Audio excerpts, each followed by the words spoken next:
All right, well, good evening, everyone, and welcome back inside the Macon Centreplex. The Macon Mayhem hosting the Quad City Storm for the final time this season, just the third time in franchise history in which these two teams have come together. It happened once back on February 15th of 2019. The Storm took away a 3-2 victory in overtime. Last night, a different story was written, the Mayhem ending a 5-game losing skid and defeating the Storm in dramatic fashion with a come-from-behind victory in the third period, ousting the visitors by a 5-4 final score. My name is Alex Von Coyle, the voice of your Macon Mayhem. Thanks so much for joining us tonight on the Mayhem Broadcast Network. We're so happy to have you with us tonight. Whether you're a Storm fan or a Mayhem fan, thanks so much for joining us. The Mayhem, like we said, snapped a 5-game losing skid in very impressive fashion yesterday. They defeated the Storm by a 5-4 final. The Storm were the last remaining team who the Mayhem had not faced this season, and they were playing their first ever game here at the Macon Centreplex. And with both teams fairly unfamiliar with one another, there was a high volume of quality scoring chances that presented themselves throughout the night. However, the score was quite modest until the third period, when a conservative 1-1 game blew up and 7 combined goals were scored in the closing 20-minute stanza. Macon erased deficits of 1-0, 3-1, and 4-3, and ultimately pulled out a 5-4 triumph. It was the first time all season in which the Mayhem had inked 5 goals. Much like last Saturday's tilt against Fayetteville, yesterday was yet another seesaw matchup which saw massive momentum shifts in both directions.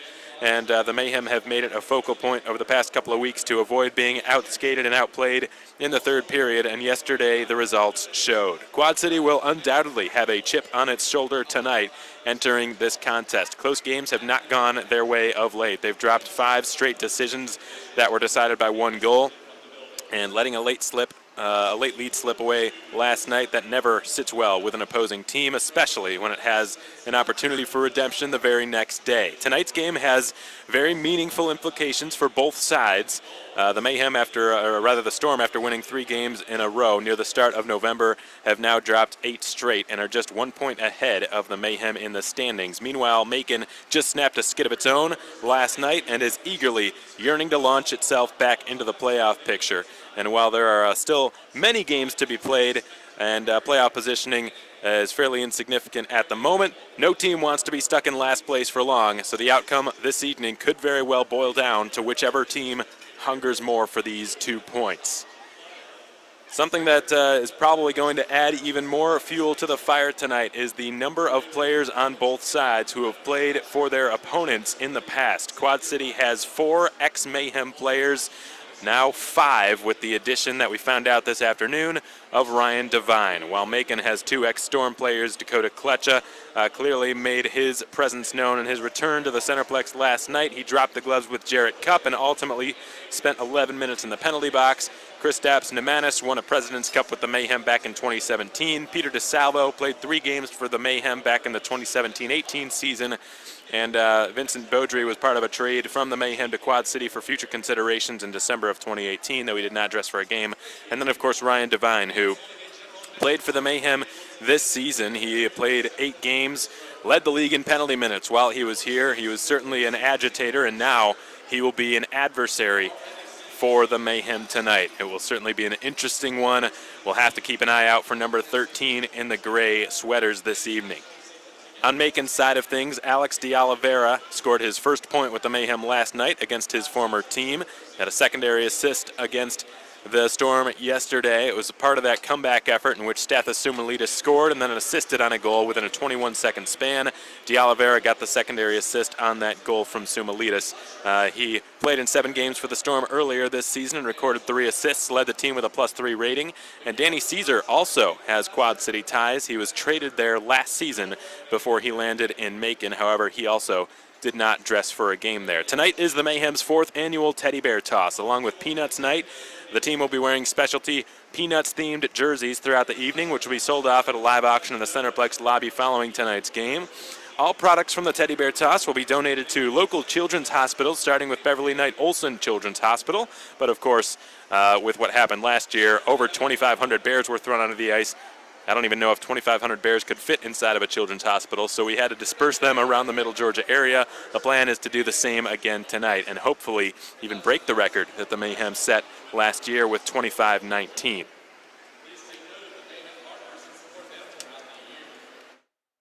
This will be game number 18 of the 2019-20 regular season. The Mayhem currently sitting with a record of 4-11-2, just 1 point behind the Quad City Storm for the 8th and final playoff spot in the SPHL standings. Quad City with 11 points, a 4-9-3 record. Roanoke, who was idle last night, is playing tonight. So if a couple of things swing the Mayhem's favor, they will perhaps jump up to the 8th spot in the SPHL standings. That would be the best case scenario for them tonight. As for Quad City, the best case scenario for them would be to put a little bit of distance between them and the teams chasing them near the bottom of the standings and get up to 13 points in the SPHL leaderboards. That would snap an 8-game winless skid for the Quad City Storm, most of which have been losses by a single goal. We're going to hear from the Mayhem head coach in just a moment, folks, on the Mayhem Broadcast Network. Ryan Michael gives his thoughts at the onset of this game, the last game of the season against Quad City. And when we come back, we'll have starting lineups and so much more right after this. Keep it right here, folks. You're listening to Macon Mayhem Hockey on SPHL Live and on YouTube. Okay, welcome into our pregame show, everybody. Alex Von Corda, the voice of your Macon Mayhem, joined by the Mayhem head coach Ryan Michael here at the onset of our 18th game of the 2019-20 regular season and our final game against the Quad City Storm this season. As always, Coach, it's a pleasure having you. Thanks so much for joining me here. I want to revisit last night real quick. It was another back-and-forth game with a lot of momentum swings, just like sort of last Saturday's game was against Fayetteville, particularly in the third period yesterday, though, I thought. And ultimately, a huge 2 points were earned in the standings. What were some of your biggest takeaways from yesterday's win? I'm certainly, proud of the response and the resilience in that third period. Again, maybe a little bit mentally tougher and not giving up 2 quick goals the way we did, and after responding, not giving up one right away again. I think that was kind of my message on the bench is not too high and not too low. We kind of got to stay even keel no matter what's kind of going on with the ref or whatever it is. It's kind of just putting our head down and staying with it. But certainly proud of kind of the resilience in the third, and I thought we willed our way to win that game, and that was good to see. It certainly was a 4-goal third period, just a very valiant effort by the team late in the game. Good to see the Mayhem not get outskated in period 3. They've been putting out good efforts, I think, towards the end of games lately, and sort of a recurring theme I've heard from coaches across a lot of leagues is not getting too high with the highs and not getting too low with the lows. And Coach, the next question I want to ask you is about sort of the frequency at which we play this team, Quad City. We almost never see them. This is just our third game against them in franchise history. It'll be our last one this season. How does that lack of familiarity sort of affect the way that scoring chances come to fruition? Is it, are higher scoring games more conducive to two teams who almost never see each other like this? I don't know about chances per se. I mean, we all watch video on each other, so for the most part, you kind of notice, tendencies that every team does, or what they consistently tend to do. So I think it's more there was a feeling out. I felt like there was a feeling out process a little bit last night. I mean, again, you watch film. I don't think it's necessarily incredibly indicative of how a team plays. And I thought that first period, we had a good taste of what they do, and I thought they outworked us a little bit. They're hard on the forecheck. They make you earn every inch of ice, and they're gritty. So in terms of scoring chances, no, I don't think so. But there was a feeling out for sure. Yeah, that is a hard-working team over there. We saw it yesterday, and I imagine we're going to see it again tonight. Somebody who stood out to me yesterday on Macon's side of things, he made his debut, Wojtek Zemlichka. I know you're more focused on the big picture now as the head coach. You're not so much keyed in on just defensemen necessarily, but I noticed he did get a good chunk of ice time. He was out there in some crucial minutes. How did you feel he fit in with the team last night? I thought he was great. He hasn't played a game in a couple of weeks, and I thought he got a little winded. You could kind of tell his game legs weren't there towards the end of the game, but he battled through it. He was hard on the puck. He's an undersized guy, but he used his wheels and made a good first pass, and I was impressed by him for sure. Yeah, without a doubt. Now, Coach, tonight is the Teddy Bear Toss. As you know, Last year, we broke a franchise record. There were 2,519 bears thrown onto the ice, and immediately the players got out there and started helping remove the teddy bears and helped with the bagging process. That definitely played a huge part in those bears getting picked up in very short order. I think I said last year that they looked like ditch diggers out there. They were all out there with their sticks, using them to collect the bears. Is that the plan again for tonight? Are you going to have all the guys go out there and help the cleanup crew? Absolutely. Obviously it's an important night and for a great cause, and definitely want to kind of get the first goal out of the way quick, and I think the sooner we can kind of clean it up and get back to playing hockey is better for us. So certainly going to kind of send him over the boards to kind of propel it and get it done. So. For sure, and even with that high number last year, very good job done by pretty much all parties involved in getting those teddy bears off the ice and into the suites. Of course, they would all later be donated to local children's hospitals throughout Middle Georgia. That is the plan again for this season. Last question I have for you, Coach. You're facing a team tonight that's dropped 8 straight. They're on a losing skid here. They've got a lot of former Mayhem players in that group as well, with Dakota Kalecha, Kristaps Nemanis, Peter DeSalvo, and as we just found out this afternoon, Ryan Devine. They're coming off a very tough loss. They let a late lead slip away. Obviously, it's going to be a very tough game. What are your keys to getting the sweep here tonight? Just matching their desperation and their urgency. We were both in similar situations in terms of being on skids, and I thought last night was a gutty effort by both teams to find a way, and we were fortunate to find a way to get those 2 points, and I think they're going to be even more hungry tonight, and certainly with some of the guys they have,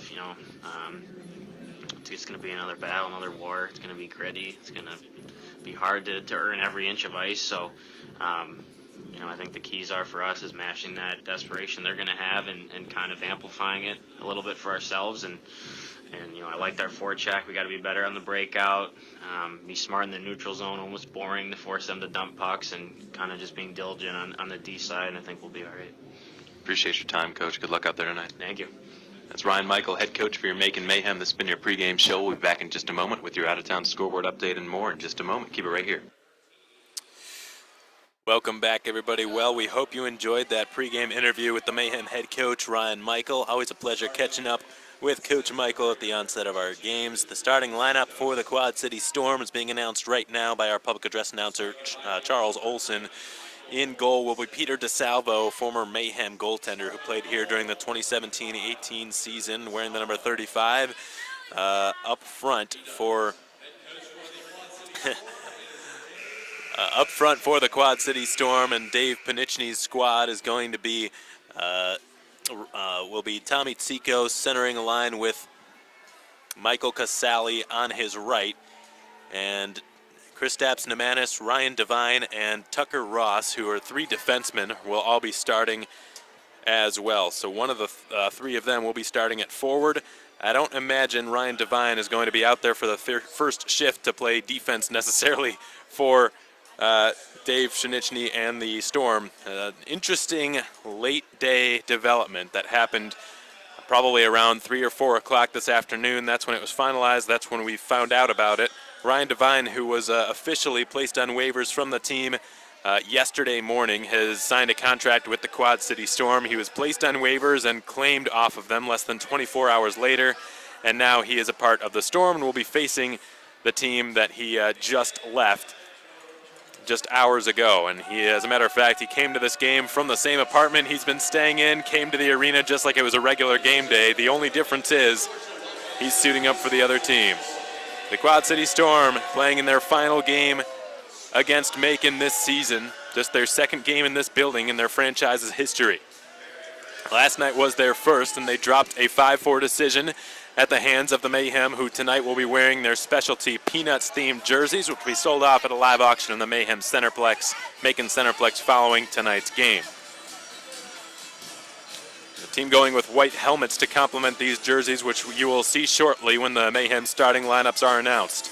Let's take a quick look at the 3 keys of tonight's game. Number 1, weathering the early storm. No pun intended. Without a doubt, the Storm are going to come in hot to this game, especially when you consider the lineups, the starting lineups that they're going with. I don't think there's any doubt about it. This is going to be a hungry team, a team that has dropped 8 straight, and a team that wants that losing streak to end tonight. A team that just let an advantage slip away from them late in yesterday's contest. Number 2, crisp passes. The Mayhem have got to continue with the crisp puck movement. They did that pretty well yesterday. There were a lot of sequences in which the team strung together multiple consecutive passes without an interception and without a turnover, and it created a lot of scoring chances for the Mayhem. So continuing to do that in all 3 zones will be critical tonight as well. And finally, clearing the defensive zone at every opportunity. Yesterday, there were far too many times in which the Mayhem could have just chipped the puck across the blue line if there was no other play to make, and did not do that. And as a result, the puck would be turned over, and there were a few cases in which the Storm capitalized and scored because of it. So weathering the early storm, making crisp passes in all 3 zones, and clearing the defensive zone at every opportunity. These are your 3 keys of tonight's game. Mac the mascot makes his way onto the ice. We'll take a quick glance at who's hot for both sides. Danny Caesar for Macon. He's on a 6-game scoring streak, 10 points in that span. Josh Kuzno, 4 points in his last 3 games. And Stathis Sumulidis, who had a heck of a game last night, he's also on a 4-game point scoring streak, in which he's put up 6, 3 goals, 3 assists in that period of time. Matthias Ullman for Quad City leads the Storm with 11 points in the campaign. Stephen Gall had a pair of goals last night for the visitors, and Dean Yakura, 3 assists in his last 3 games. The captain's been a good playmaker for Dave Pshenichny and the Storm. Now here are the Mayhem starting lineups being announced right now by Charles Olson, our PA announcer. Zach Urban, who started yesterday's game, gets the nod to start tonight's game as well. Urban sporting the number 6 for the Mayhem. He is the team's longest tenured defenseman. Wojtek Zamlitska, who made his debut for the Mayhem last night, tallied an assist in just his first game with the organization. Coach Michael, I'm sure you heard, sung his praises at the onset of tonight's game during the pregame show. He did an excellent job, particularly in the offensive zone, of helping the team generate scoring chances. Steven Pirog, the Mayhem captain and the longest tenured player here in the organization, the only player on the Mayhem who spent the inaugural season here. He will be centering Macon's starting line tonight with Jimmy Soper flanking him on the left side. His fellow Ontario native Soper had a huge game last night as well and played an integral part in the team's comeback efforts, as did this man, Stathis Sumulidis, the native of the Czech Republic, won a President's Cup championship here in Macon back in 2017, and was arguably Macon's biggest contributor last night in terms of mustering that comeback in period 3. And Kevin Etma getting the nod to start in goal tonight for the Mayhem. A record of 4-8-1, a 3.24 goals against average, and an even .900 save percentage. Kevin Etma has been the anchor that has kept the Mayhem afloat this season. The referee for tonight's game is Jason Lordy for the 2nd consecutive day. Cody Fassa, the only replacement on the officiating crew. He will be taking the stead of Alexios Karabetsos. And Derek Kalis, again, 2nd consecutive game in which he is the linesman here tonight. This is the 18th game of the season for the Mayhem. The singing of our country's national anthem will be next. We'll be back in just a moment, folks. You're listening to Macon Mayhem Hockey on the Mayhem Broadcast Network.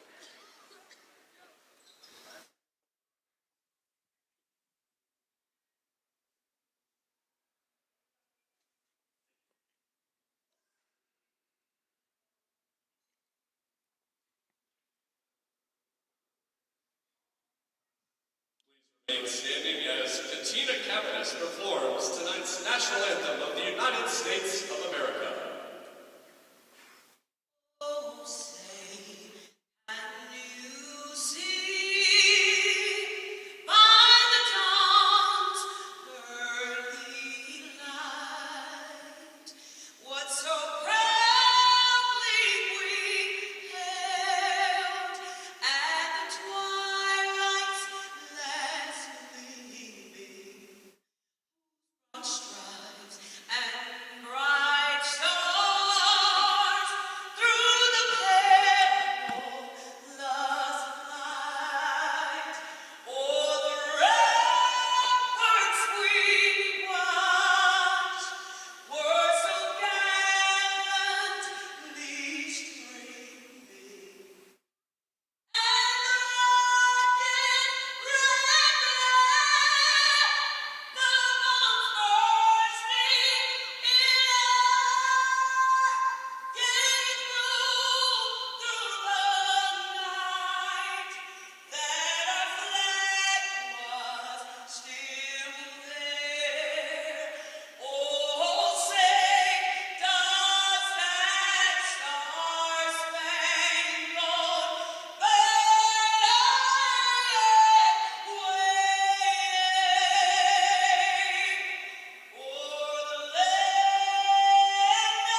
That was Katina Cabanis singing our country's national anthem. A full-time employee over at Geico, enjoys singing when she has the opportunity to do so, and she was more than happy to be our national anthem singer tonight, and what a job she did. Crawford Company colors were the color guard preceding Katina Cabanis before she sang the national anthem. Crawford Company making its way off the ice after having presented our color guard a few moments ago. A round of applause extended in both of their directions. This game just about to be underway. This is game 17 for Quad City, game 18 for Macon. Both of these teams with considerable implications on the line. The Mayhem trying to crawl themselves out of the hole they dug themselves into earlier this season. They are a mere point away from getting their head back above water and reaching a playoff spot. They sit just 1 point behind Quad City, who is currently 2 spots ahead of them in the standings. The Mayhem tied with Roanoke, but the Rail Yard Dogs currently have the tiebreaker because they have played 1 fewer game. So, if all goes according to plan for the Mayhem tonight, should they win in regulation and should Roanoke fail to win tonight, the Mayhem could jump from 10th to 8th place in a single night. Quad City, however, has other ideas. They're trying to snap a winless skid that has lasted far too long. They got off to a good start in the month of November. They won 3 games in a row earlier last month, but have dropped every game since. It's 8 consecutive defeats for the Quad City Storm. Most of those losses came by a single goal, so the close games have just not gone their way of late, last night being an example of one of them. In case you missed our starting lineups earlier, they are as follows. Pete DeSalvo in goal tonight for Quad City, so they've mixed up their goaltenders unlike the Mayhem. Tucker Ross on defense with Kristaps Nemanis. Ryan Devine, a surprise addition to the Storm from earlier today, will be up front with Tommy Tikos and Michael Casali, who also did not play yesterday. Macon countering with a starting lineup of Zach Urban on defense with Wojtek Zemlitska, Kevin Etma in goal, Stathis Umalitis, Stephen Pirog, and Jimmy Soper up front.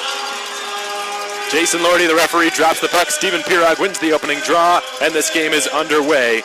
Our Peanuts night and Teddy Bear Toss night now officially underway here at the Macon Centreplex. Stathis Umalitis from the left wall sends it rink wide off the half wall. On the far side it bounces, and Jimmy Soper will wedge it in behind the goal line where Umalitis is pinned to the wall by his ex-teammate Ryan Devine. From the near corner now spinning with it, Stephen Pirog, leaving it to Soper, who is flattened in the left corner. And now it's been rimmed around to the far side and played by Ryan Devine, who has just cleared it down to Macon territory. Zach Urban has it, will slide it out to Umalitis on the left flank, and Umalitis will just chisel one past Kristaps Nemanis and into Quad City territory.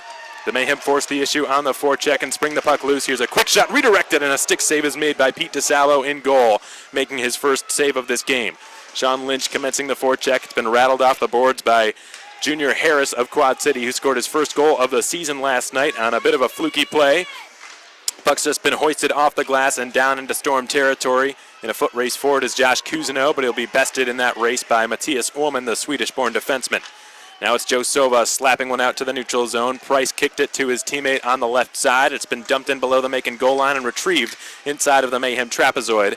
And now the Mayhem have backhanded it up to the left wall for Sean Lynch, who will hoist one into the opposite corner. Lynch sustained a big check after getting rid of that puck by Connor Fries, and then the door opens on the far side. The referee allows play to continue as it was promptly placed back into the right position, so kudos to the Mayhem rink crew for getting on that issue right away. And that door got dislodged, and normally when that happens, the whistle blows. That was not the case this time. Kevin Etma will play the puck behind his own net and rim it around to the near side. It squirts free out to Lindstrom in the neutral zone, and a penalty is going to be called here against Macon as the Mayhem had possession. Interference will be the call against the Mayhem, as it looks like that is Caleb Cameron heading to the Beyond Taboo Tattoo penalty box. Yesterday was a rare instance of the Mayhem getting more power play opportunities than their opponents. The Mayhem this season, second in the league in penalty minutes per game with 18.2. The Storm fourth in the SPHL with 13.8 PIMs per game. Macon's penalty kill has fought off 10 straight. The puck drops, the Storm winning the offensive zone face-off. Teeing up a slap shot and firing is Joe Sova, and a good save is made in net. That was Matthias Ullman, I beg your pardon, who let the shot fly from the blue line, and Kevin Etma made the high chest save. We're just shy of 2 minutes into this contest, scoreless here at the Macon Centreplex. The Mayhem, the Storm, squaring off for the second and final time this regular season. And Stephen Pirog against his fellow captain, Dean Yakura, beating him in the defensive zone draw, but Yakura cut off the clearing attempt and will backhand it to the line. It's fed now to Matthias Orman above the right circle. He will redistribute it into the deep slot for a wrist shot that is tipped wide of the goal, and Cody Walsh let it fly. Now Matthias Orman backpedaling into his own zone will slide it to Walsh in Quad City territory. Cody Walsh scored the game-winning goal in overtime when the Mayhem faced the Storm back in February of last season. Stephen Pirog using his stick like a hacksaw trying to clear it, but he couldn't do it. Sova keeps it and fires. Pinballs around in the crease. Kevin Etma able to sprawl and make the save, but the Mayhem are not out of danger yet. Still a minute 14 on the penalty kill. Sova to Yakura, right circle, fires, blocked by Cousineau, or rather Larry Smith, I beg your pardon, got himself in the way of that shot. The Mayhem have cleared it courtesy of Stephen Pirog. A fresh 4 out there for Macon. A fresh 4 out there for Quad City as well, still with Joe Sova yet to complete the line change. He's got it now behind his own net. Will allow Shane Bennett to pass through. Shane Bennett accelerating in across the Macon blue line and going wide on Zach Urban. He spins, rattles it to Sova at the point. Joe Sova slides it to his right, and Matthias Oman, or rather Junior Harris, will give it back to Sova. Now it's Bennett, Junior Harris, and the puck go off his stick and bounce away. The Mayhem have taken advantage of the miscue and cleared the puck all the way down. Here's Junior Harris. Slips one up the ice, and here comes Tommy Tsikos. And across the blue line on the right side, hammers a shot over the crossbar. It's recovered and fed back to the blue line, where Sova will give it back down to the far corner. And Tsikos now will drive in behind the goal line with it and absorb a hit by Wojtek Zemlitska. Time winding down on this Quad City power play. Pete DeSalvo tapping his stick in the Quad City crease. In the meantime, the Mayhem have killed it off as Zach Urban with his head up looks to make a breakout pass. He misconnects with Anton Lindstrom, who gets it right back and shoots. It was blocked in the left circle. The puck's been recovered by Ortiz, who drives. Couldn't get his shot away. And Junior Harris is able to one-hand it up the boards to the near side. It rattles out towards the red line at center ice, and Jarrett Cupp has just flown it back into Quad City territory, both teams changing personnel. 15:47 to go here in period one. We're scoreless at the Macon Centreplex. Alex Von Coydel, the voice of your Mayhem. Thrilled to have you with us tonight, folks, on the Mayhem Broadcast Network. Hope you're enjoying your Saturday night. Vincent Beaudry will drop it back to the late man. It's picked off, and Stepan Timofeyev trying to turn on the afterburners. He's interfered with, and the arm stays down from the referee. And the Boo Birds begin raining down. Jason Lordy's going to hear it for the rest of the night now. Connor Fries advances it to the red line. It's been tapped back to Cup by Pirog, and now Smith has it on the far side. He will send a diagonal pass right to Stepan Timofeyev, who connects with Pirog ahead. Pirog chips it in off the backboards, and it's played by Matthias Orman, whose clearing attempt goes off the stick of Timofeyev. No high stick is called as Ben Campbell scurries over near the K1 dasher boards to collect the puck off the bounce. He will slide it to Larry Smith. It misses his stick and careens its way back out to center ice. Matthias Orman sending it over to Joe Sova. He will bank it neatly on the tape, and here's a chance for Yakura, who spins with it. Far corner. His pass reaches Sova at the line. He connects with Orman at the blue line, and his shot is blocked. As Sumalidas makes a break for it, the bank pass took a fortuitous Quad City bounce off a partition, and the Storm are able to retain control as a result. At our next whistle, we will head to our first media timeout of this game. I'm not sure if we've had a whistle yet, maybe one this entire game so far. Kevin Etma neglects to take one here as he sends it to Stathis Sumalidas. And Matthias Orman takes over for Quad City in his own zone. It's been led ahead to Dakota Klecha, who fires it wide of the sign station dasher board. Kevin Etma in control will feed it to Zach Urban in the far corner. Urban is held up. Puck's been moved to the left side of the ice and worked up into neutral territory. Eluding a check there was Caesar, and Anton Lindstrom will commence the forecheck for the Mayhem. He gets on it, but it's been rimmed around. Huge hit thrown by Jimmy Soper in the near corner. That's going to be a penalty against Soper. He'll be guilty of charging, and look out here. Punches being thrown in front of the Allstate Bonding penalty box. That was a Harrison's Body Shop big collision. There's a loose helmet down there.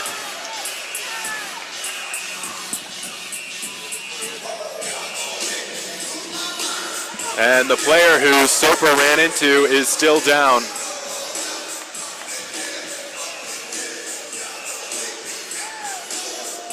That may have been Caleb Cameron who threw the hit, not Jimmy Soper. Cameron's not happy in the Beyond Taboo Tattoo penalty box.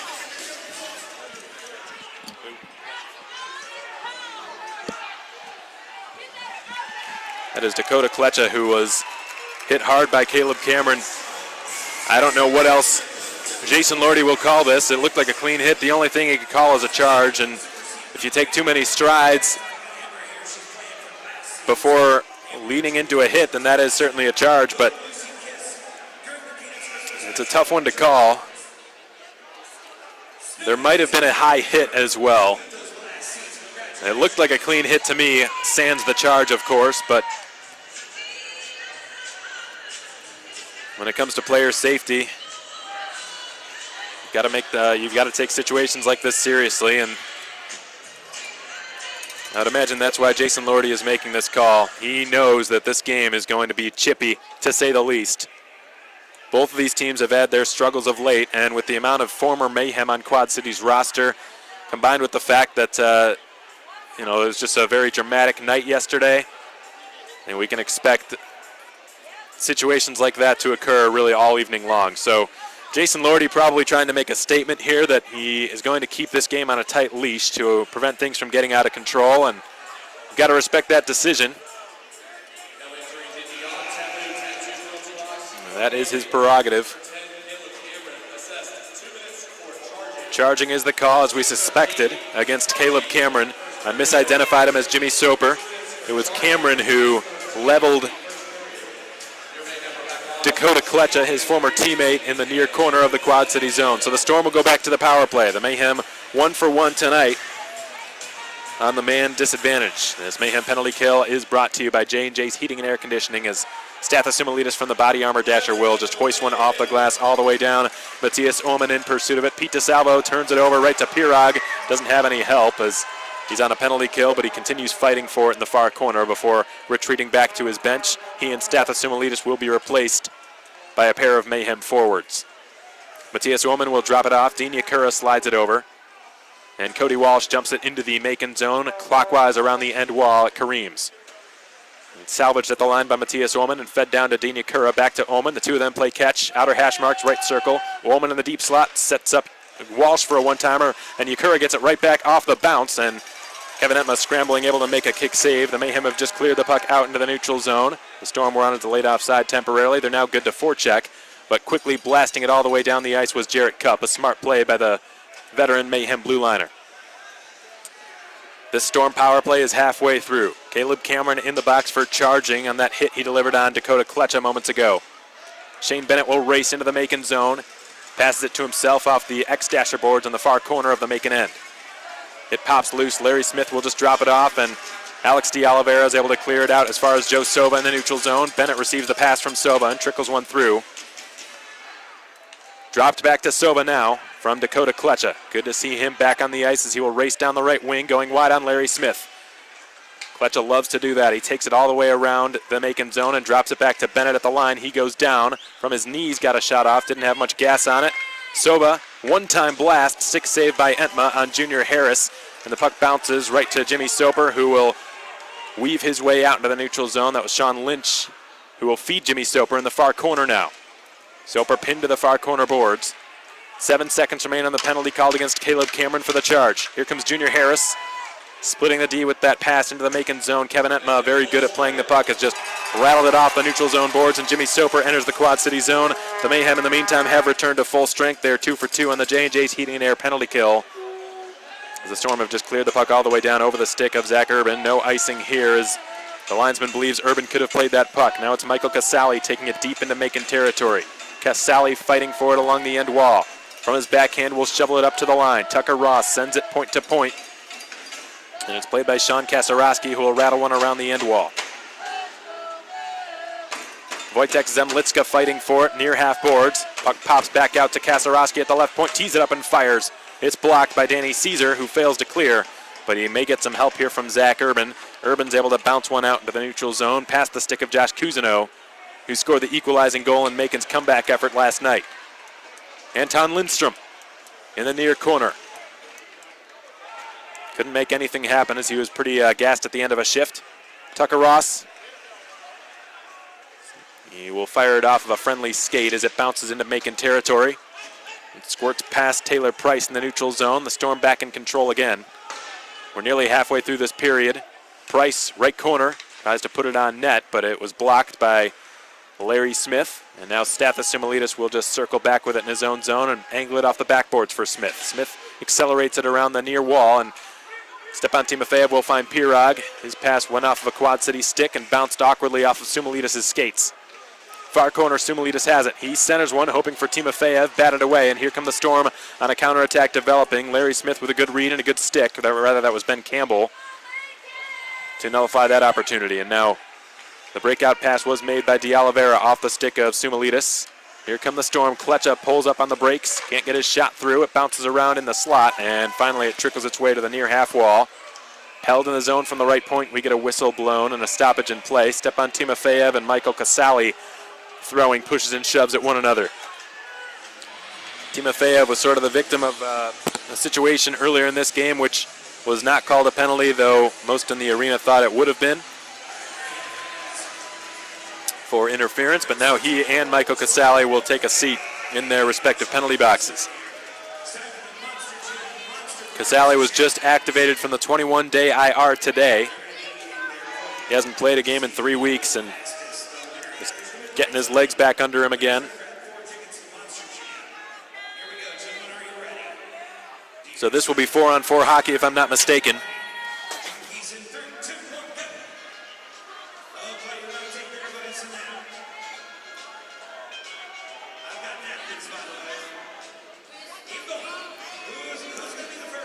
Michael Casali, a Salem State College grad, ex-Fayetteville marksman.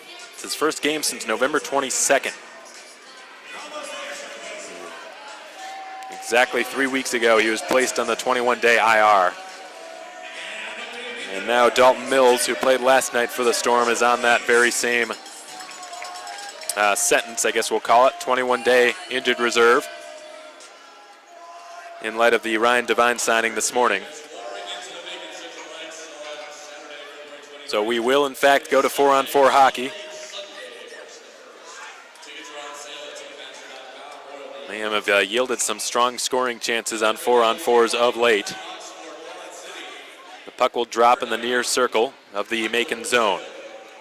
It's chipped immediately into the near corner, and Alex De Oliveira was there to pick it up. He will spring Jarrett Cupp, who begins to race out of his own zone with it. Cupp out to the red line, will rattle it around the boards, or attempt to at least. It went off a Quad City skate. He circles back and springs one along for De Oliveira, whose shot is well off target. Now Cousineau scurries over to try to keep the attack going, but Bennett was first there. Now it's Jarrett Cupp sliding it back. Here's Josh Cousineau. We'll chip it off the far half wall and go battle for it. Matthias Ullman receiving the pass from behind his own net by Joe Sova, who will skate to the Quad City bench and be replaced. Junior Harris out there in his stead. Matthias Ullman leading the breakout for Quad City. He delivers it to his right, and here comes Taylor Price with a full head of steam down the right wing. Had his shot gloved by Kevin Etma, who will take a whistle. 8:48 to play here in period one. 0-0 your score here at the Macon Centreplex. We're nearly halfway through this 4-on-4. Stepan Timofeyev and Michael Casali both penalized 59 seconds ago for that altercation that took place. And there will be another face-off in the same spot it took place 59 seconds ago in the right circle of the Macon zone. The linesman drops the puck, and Zach Urban scoops it up from between Pirog's skates. Wojtek Zemlitska passes it to nobody in particular, but he was able to alleviate the pressure in doing so. No offside here. That puck went off the linesman's skates, and now Pirog from the far corner will try to drop one back to Wojtek Zemlitska, but it was intercepted. Zach Urban batting the puck down with his glove at center ice. He will spring his fellow Canadian Pirog into the offensive zone, who cuts into the slot and fires. He missed high over the crossbar. Close call for Pirog. That's we're starting to sound like a broken record saying that. He hit the post 3 times last night and didn't get a goal. The Storm have just iced the puck. This will be an icing call against the visitors. That icing has been brought to you by Tropical Smoothie Cafe. So officially, the call against Timofeyev was cross-checking, and against Casali was roughing.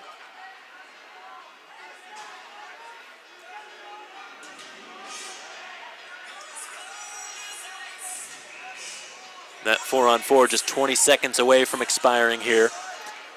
There will be a face-off in the near circle of the Quad City zone this time. And Caleb Cameron taking the draw, trying to win it right back to Soper. Couldn't do it. And two players go tumbling in the left circle. But Price dumps it in behind Etma's goal. He tried to rim one back around. It flew up high in the air. Most of the players thought it had gone out of play, but that's not the case. Play continues. Cameron drops it to Smith. Cleared out to the neutral zone, and Jimmy Soper will take it back into his own end.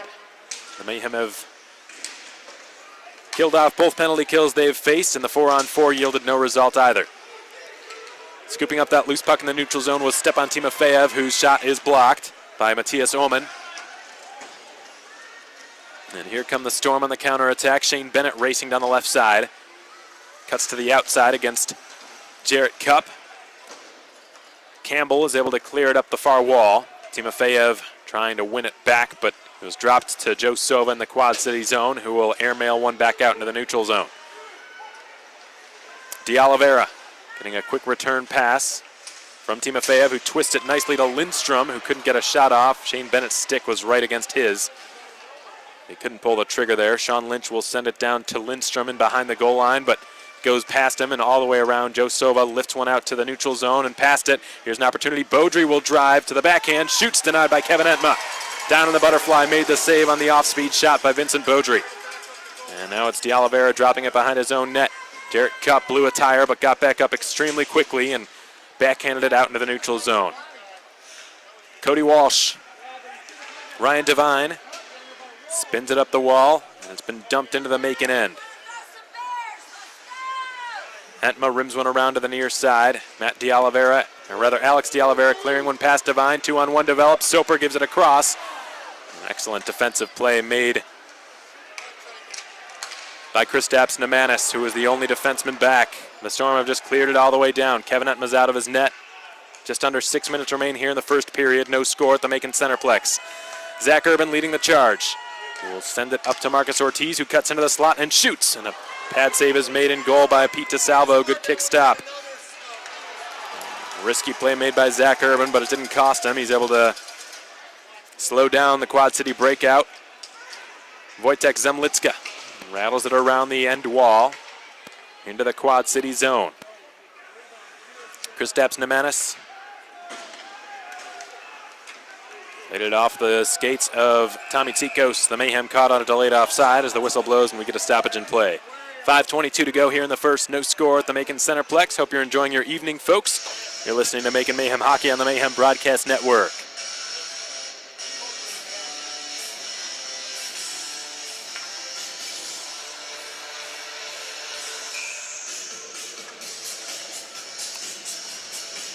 There's going to be a neutral zone face-off in front of the Quad City bench here.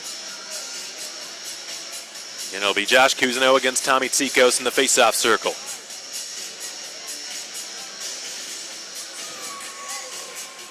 The puck drops. Cousineau with a clean win on the draw yet again. He's been excellent in the face-off circle this weekend. One of his offensive zone face-off wins yesterday directly led to one of Macon's goals in the third period, which sparked the comeback. Shane Bennett circles in neutral territory. Quad City's leading scorer will wrap one around the wall. And Larry Smith is first there in the near corner. It's pumped free, and Josh Cousineau looked like sustained a high stick, but nothing called as it's ripped upon entering the zone right back to Campbell, who will skate it into the far corner himself. He was guided there, and Quad City has played the puck out of play. And the linesman saying it was deflected, so no delay of game penalty. We're going to head to our third and final media timeout of period one. And that flying puck has been brought to you by Blues Painting and Home Repair. Speaking of Blues Painting and Home Repair, the Blues Painting and Home Repair Hero of the Game being recognized right now here at the Macon Centreplex for everything that they have done for our country. Of course, if you'd like to nominate a local hero as our Blues Painting and Home Repair Hero of the Game, visit the Mayhem website, maconmayhem.com, head to the Community tab, and just give a brief submission of why you believe your candidate deserves to be nominated as our Hero of the Game, and they just might get an experience they won't forget at a Macon Mayhem game this season. Of course, the Mayhem would like to thank Blues Painting and Home Repair for making this promotion possible.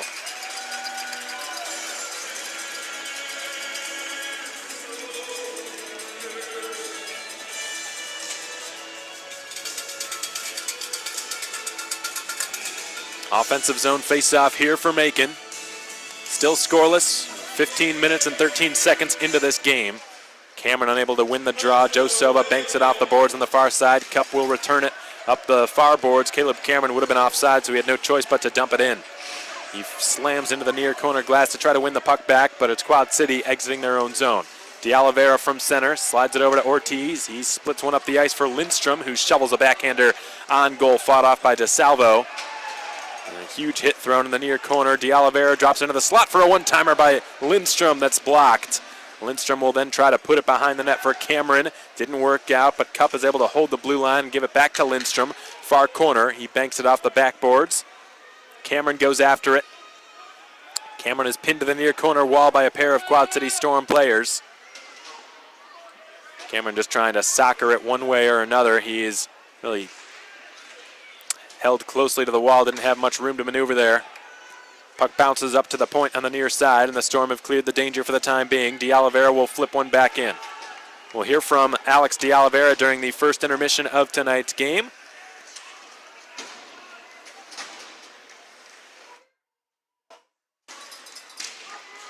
Sean Lynch went back to get the puck from his own goal line and backhanded it up the far side. Wojtek Zemlicka's got it now in the neutral zone as he will swivel in across the blue line on the right wing. He is pickpocketed from a back-checking Storm forward, and now here comes Taylor Price the other direction. Price is forced to the outside, couldn't get a shot off, loses possession, and Soper will shovel it off the wall. Just barely held in the zone, but ultimately kicked back out across the blue line. Here comes Soper. Soper enters Quad City territory and goes into the left corner with it. He drops it to Steven Pirog. The puck slides on goal, and DeSalvo covers it at the side of his crease.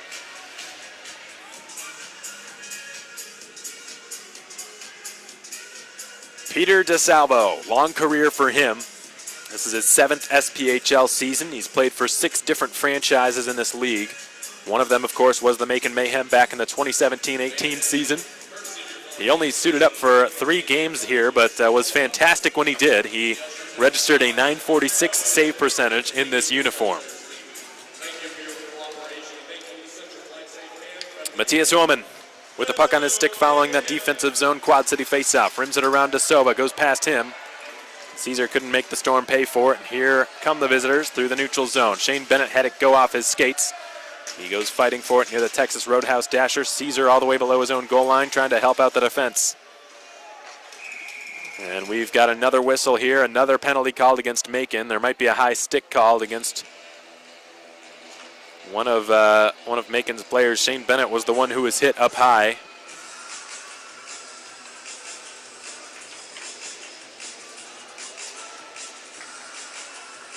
Nobody seems to know who's guilty here.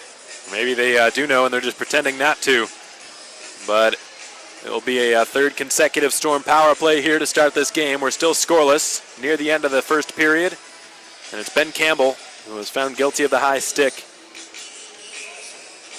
against Shane Bennett, the Storm's top scorer this season.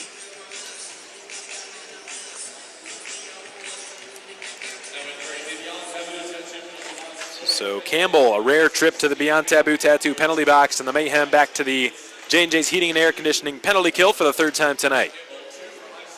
Sova to Casali. Puck was played with a high stick. Nobody wanted to touch it except Pirog, who nearly makes him pay, but he floated it over the crossbar. What a disaster that would have been for the Storm. The Mayhem still looking for their first shorthanded goal of the season as it's brought down the left wing by Bennett, who circles in behind the net. Tried to slip one out front. I beg your pardon, that was Junior Harris who attempted that, and Pirog's clearing attempt is held in the zone by Junior Harris from his off wing. Slides it across. Bennett, left circle. Into the slot, Joe Sova. 48 games in the American Hockey League. Long career for him as well. Wrist shot from Bennett is fought off by the shoulder of Ventma. Stays in the attacking zone for Quad City. It's dropped into the slot for Tommy Tikos, who was pestered by Pirog, who took it off his stick and cleared it from his backhand. Steven Pirog doing it all for the Mayhem. Here's Joe Sova. Steps in across his own blue line and will gain the red line before backhanding one offside is the call against the Storm. 52 seconds remain on this penalty called against Ben Campbell for high sticking Shane Bennett. No blood was drawn, so it was just a 2-minute minor, not a 4-minute double minor, which was the case yesterday. Dakota Kletcha got a high stick on his former roommate Zach Urban last night. And there was some blood drawn. Kletcha coming into yesterday's game led the Storm in penalty minutes. He had 34. Now he's got 45. 11 penalty minutes called against the former Mayhem right winger yesterday. Matthias Woman slams on the brakes near his own blue line. Slides it across, and Dina Kura enters the attacking zone. Taylor Price's pass is picked off by Josh Cousineau. He's got Jimmy Soper in tow. Slides it into the left corner. That's Sean Lynch, not Jimmy Soper. Lynch fighting for it. And now here comes Matthias Woman flying down the left side, rather Taylor Price. He loses the puck, and Wojtek Zemlitska's got it. Cleared off the stick of Cody Walsh all the way down. Walsh will skate to the Quad City bench. 5 seconds. That penalty kill against Ben Campbell and the Mayhem did not last very long. And they're back to full strength, have improved to 3 for 3 on the night on the PK. The Mayhem have not allowed a power play goal against since last Friday. Here come the Storm on a 2-on-2 developing. It's Connor Fry's shooting, and a chest save is made by Kevin Etma, who pounces on the rebound and makes the save. 18 seconds remain in the first period, scoreless at the Macon Centreplex. Thanks so much for joining us tonight, folks. We hope you've enjoyed your weekend so far. Again, stay tuned during the first intermission. We're going to have an exclusive intermission interview with Mayhem defenseman Alex De Oliveira, who played for the Quad City Storm for 7 games this season and has enjoyed his time with the Mayhem. In the short time he's been here, this is his 3rd game for Macon. It would be his 4th if it weren't for the flu bug that struck him just before the Evansville game on the road last Friday night.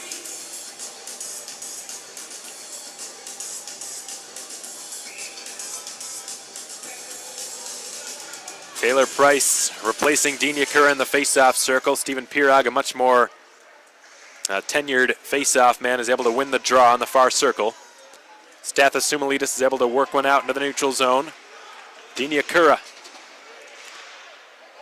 That puck flies out of play right at the bottom of section 108. Just after that puck scrap, it sort of fluttered over the timekeeper's table and into 108 for a souvenir for a lucky fan.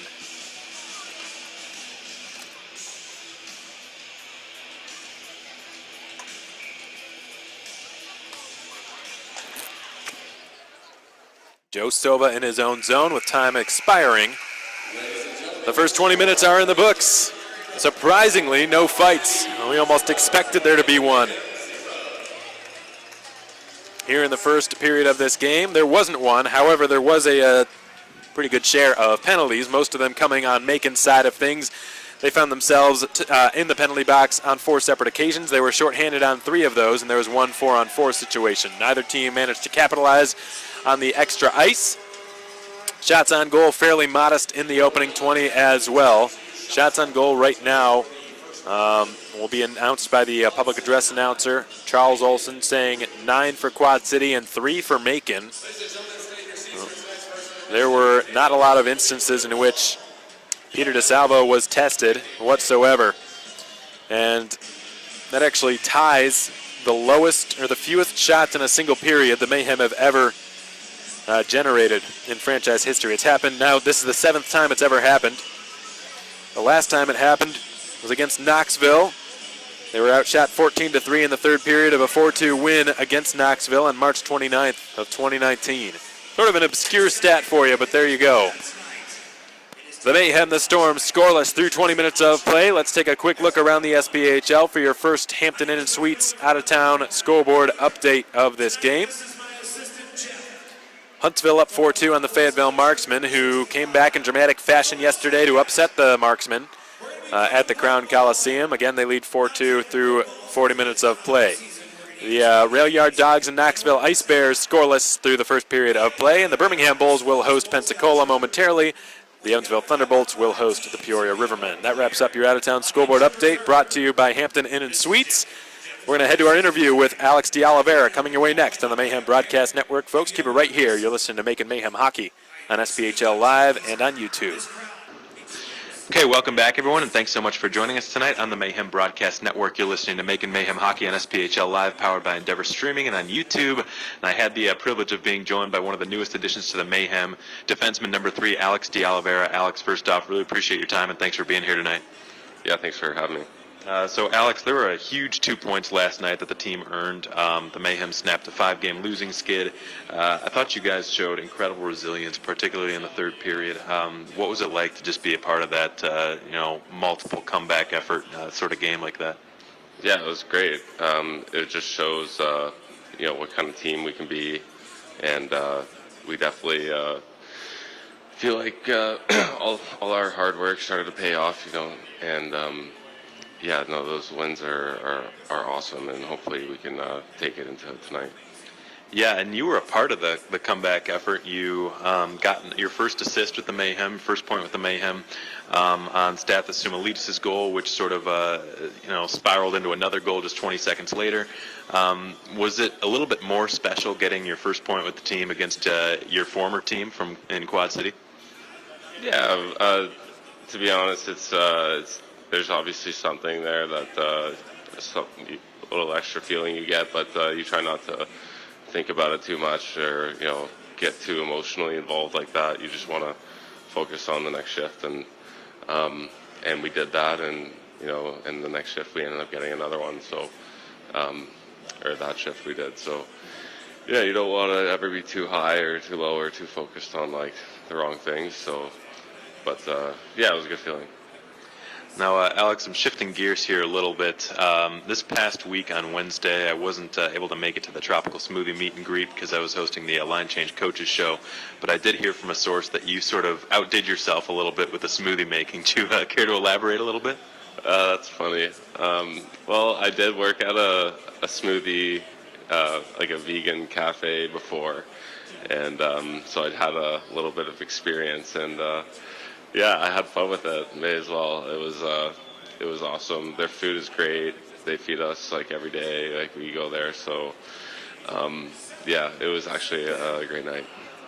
Yeah, Tropical Smoothie, of course, one of the Mayhem's biggest partners, so we're very thankful to them for everything that they do. But that's one of the things I love about working in minor league professional sports is guys have such kind of varying backgrounds. Stephen Pirog with the construction, Caleb Cameron with the forestry, and you with the smoothie making skills. Like across the board, there's just so many unique stories, I think, that can be told from the team and stuff that they do away from the rink that they might be adept at like that. So, Alex, it's the teddy bear toss tonight. Have you been a part of one before, and if so, where? I have not. I'm looking forward to it, but I'm really excited. Hopefully, we get one quick and get it over with. Definitely. And have you heard about what happened here last year from the teddy bear toss? No, actually, I don't think I did. Well, it was a record-breaking amount. We had over 2,500 teddy bears thrown onto the ice, which shattered the previous 2 years combined. It was a huge night, and everyone from the team went out there and started helping to pick up the teddy bears. I think they looked like ditch diggers out there, just kind of shoveling them into bags. So just be prepared for that tonight. All right, I can't wait. All right, last question I have for you, Alex, then I'll let you get going. This is our last game against Quad City this season. You know this team very well, obviously. You know that they're going to be coming in hot tonight. What is it going to take to stay in the win column here this evening? Yeah, we just got to stay focused and play our game. Don't think about them so much, or don't let them get into our heads. Just stay focused and, just do what we did last night. Sounds great, Alex. Well, again, man, I really appreciate your time. Good luck out there in your third game with the Mayhem. Hope things go well for you, and hope we get another 2 points tonight. Yeah, thanks. That's Alex de Oliveira, number 3 for your Macon Mayhem. This has been your first intermission report. We'll be back in just a moment with your Hampton Inn and Suites out-of-town scoreboard update and more right after this.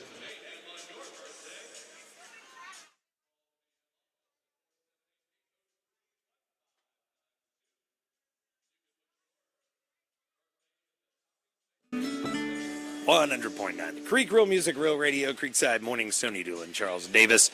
That is Clay Parker and Jody James, Katie's Blues. Okay. It's Monday. It is. It's around 8:30-ish. Yeah. Which means that it is time Yeah. for Alex Van Coydel. From Alex Van Coydel, the voice. From Alex Van Coydel, the voice. Voice. From Alex Van Coydel, the voice. Voice. Voice. Voice. Voice. Voice. Voice. Voice. Voice. Voice. Voice. Voice. Voice. Alex Van Coydel. Does it make you feel awkward, Caleb, that he has his own intro? Yeah, I was actually kind of waiting for mine to come in here. Yeah. Wow. Okay. Do you have one, Caleb? Because we could just throw it in there too. Because we didn't do that one. Alex makes us He did play that it. himself. You got an old Killicam thing? Yeah. That's what happens. Caleb Cameron's here this morning as well. We'll talk to him in just a bit. But first, Alex, how are you, sir? I'm good. I really appreciate you not doing the same awkward introduction you did last week. Yeah. Well, there was. Well, Which one was that one? You don't want to bring it back up. We've already had a lot of awkward conversations on the radio today, we Alex. have. So let's We not. have. Good morning, Alex. How are you, sir? Good. How are you? All right. So I have a big question. Saturday night's game. It was a great game. Yeah. Final score 4-3. Mm-hmm. Didn't go the way we wanted. Yeah. Explain, because a lot of fans, myself included, thought that there was a goal, but the referee signaled, was it a washout? Is that the correct term? Yes. Look at Look me. at you job, using Tony. terms correctly. Proud of you. Thank you. I had to Google that. That is a true story. Googled it yesterday. But you did it though. So explain to me what happened with that goal, Yeah. because a lot of fans thought it was good. The referee signaled washout. So it was actually through Cam here that I kind of got the record straight Well, yesterday. then why am I talking to you, Cameron? Tell me what happened. Just going off what Soper said to me, he thought he hit more of the inside post. It didn't cross the line, and you could tell from his reaction, and he didn't celebrate right away. So obviously the guy that shot the puck and that was closest to the net probably knows best, right? Yeah. That's very valid. That's very valid. And if I know Jimmy Soper at all, if it would have crossed the goal line, he would have at the very least gone and talked to the ref about it. And Yeah. probably would have started celebrating like crazy. Yeah. So I think that pretty much confirms it. But your press release on Saturday called it a nail biter, and it was. Yeah. It really was. A lot of momentum swings back and forth in the third period. That kind of put that final 4-3 up. And that non-goal is what was certainly the biggest shift in momentum. Yeah. In Fayetteville's favor, they scored. It was 3 goals in a minute and 37 seconds. Wow. In the second period there, that was right in the middle of the game, and I think we had a 1-0 lead before that happened, and then sort of just we came back, and early in the third period, I think it was in the first or second minute, Caesar scored on the power play and made it 4-3, and it was close, and kind of when that goal went in, everyone was really fired up. The place was all going crazy because we still had a lot of time left, only down by a goal, and they just really hunkered down in the third period, and we couldn't get another one. Well, let me ask this, because I know that one of the things that Coach Michael was wanting to focus on were power plays and penalty kills. Where do the Mayhem stand with that? Because I know that was a problem early on in the season, but it's getting much better. We're taking advantage of the power plays much more. Definitely. Yeah, the power play is red hot. We scored 2 power play goals in the third period in Evansville on Friday night, and then 2 more Saturday. And actually, all 3 of our goals didn't come on the 5-on-5. One of them was on a 4-on-4. So that's not special teams technically, but really any situation in which we've been in power play, shorthanded, 4-on-4, let's just look better across the board, I think. So that's definitely been an improvement. And penalty kill was 6 for 6 on Saturday night. So we've been going to the box a little bit too much, I think, but when we do, or when we have, we've killed it off really well. All right, so let's talk about Friday and Saturday night. We have a puck drop at 7:30 on Friday, 6 o'clock on Saturday. These are 2 big games, not just from the team's perspective, but from fan perspective as well. Always a couple of biggest nights of the year. Friday the 13th, Grinch night. Yeah. I have it on good authority the Grinch will make an appearance. That one we're looking those forward tights to. fit. Yeah. The theme night for that game has changed 3 times now. Well, this is the third one. Yeah. Originally it was Krampus, or Okay. first it was Friday the 13th, then Krampus, now Grinch. Yeah. So I think people associate the Grinch a little more than Krampus. They have a point of reference for that, so it probably made sense. Yeah, I think so too. Now, Saturday night is the teddy bear toss, and this is not just teddy bears, but any plush after the first Mayhem goal. Throw those plush onto the ice. How long does it take to clean those up? Well, last year they did a really good job.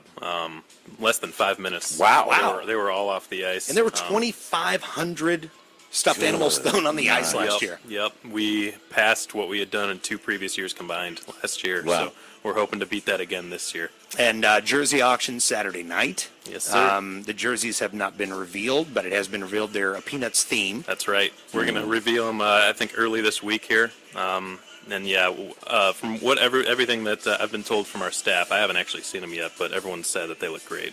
Awesome. Looking forward to seeing Well, that's them. enough out of you, Alex. Caleb, how are you, buddy? Not bad. How you doing? Good. Now I have a follow-up question from last spring when you were on the show. Yep. You were a little afraid of this question, but simple. You had just adopted a dog. Did you adopt the dog? Yeah, I adopted him back in November last year. Yeah, a little puppy. Yeah. How's the dog doing? He's doing great. His name's Stanley, a little Hungarian farm dog, about 30 pounds. Loves the outdoors. He's great. Got to take him home to Canada this summer, and he loved it. Nice. Loved it up there. So, but he's pumped to be back home. Good. This is his home. I just had to bring him home, right? There you go. He missed the extreme heat and the extreme cold. He only comes for the nice temperatures. That's like he's a senior citizen. Yeah, exactly. God, he's got a condo in Florida he'll be staying in later. Exactly. So, refresh our listeners who may not know about you. Where are you from? Where did you start playing hockey? Yeah, I'm from a little town about 3 hours north of Toronto. It's called Sundridge, Ontario. We call it the Sticks. Lots of lakes, forest. I'm right across the street from a lake. We're actually in the Guinness Book of World Records, largest freshwater lake without an island in the world. Wow. Yep. Wow. Started playing hockey when I was 4 years old.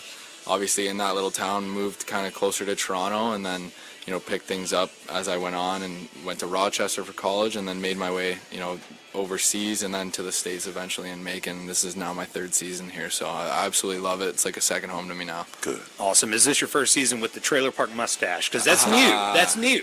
Well, in November we do what's called Movember. Movember, okay. I've been getting a lot of compliments on it, so Then I'm you thinking leave it. about keeping it. Leave it alone. Leaving it till after I'm in Christmas. trailer park stash in the best way possible. All right, best on. kind. Yeah, I just got to dye it a little darker now, maybe. I don't know. Welcome to my world. Yeah. I can't. There's a point at which, Caleb, you just have to let it go, and you can no longer use Just for Men as an option. Yeah, exactly. I know. Just That was can't brush it in after a certain that was point. about 7 years ago, I think. For Yeah. me. About the time I met my wife. There you go. Lovely times there. She loves the gray. So Friday and Saturday night, like I said, 2 big games, and Saturday night, the teddy bear toss, always a big one. What's the record that we're trying to beat this year? 2,519. All the teddy bears that get thrown onto the ice get donated to local children's hospitals, so it's for a great cause, and the players themselves are going to be hand-delivering them to some lucky kids. Beautiful. Very cool. So we want 3,000 this year. We won 3,000, and I dare think it's we say, let's have some new plush. Yeah, some different types of stuffs. Yeah. You got thing 1, thing 2. Get some, so there got to be some Mandalorian plushes around here somewhere. Or Baby something. Yoda plush. Maybe a Baby Yoda plush if you can find it. Yeah, good luck. Yeah. Good luck with that. Yeah. Ashley's going to be selecting her plush to throw on the ice Okay, good. this week, so Good. we'll be shopping for that. Caleb, good to see you. Thanks for coming in. Thank you. Thanks for Alex, having me. he makes us play it twice. Yeah, by the way, so now, coming in and going out. Yeah, here we go again. Alex Von Coito, the voice. From Alex Von Coito, the voice. I was actually looking forward to it this morning, so I'm very happy about it. Voice. Alex Von Coito. Every time. Here's John Moreland. This is East October on the Creek. Welcome back, everybody. We hope you enjoyed that interview with Alex de Oliveira, followed by the Creek segment from Monday morning with Mayhem forward Caleb Cameron. We decided to play that one back in case you missed it yesterday. It was a fun interview, always is, at the official radio promotional partner of the Macon Mayhem, 100.9 The Creek FM.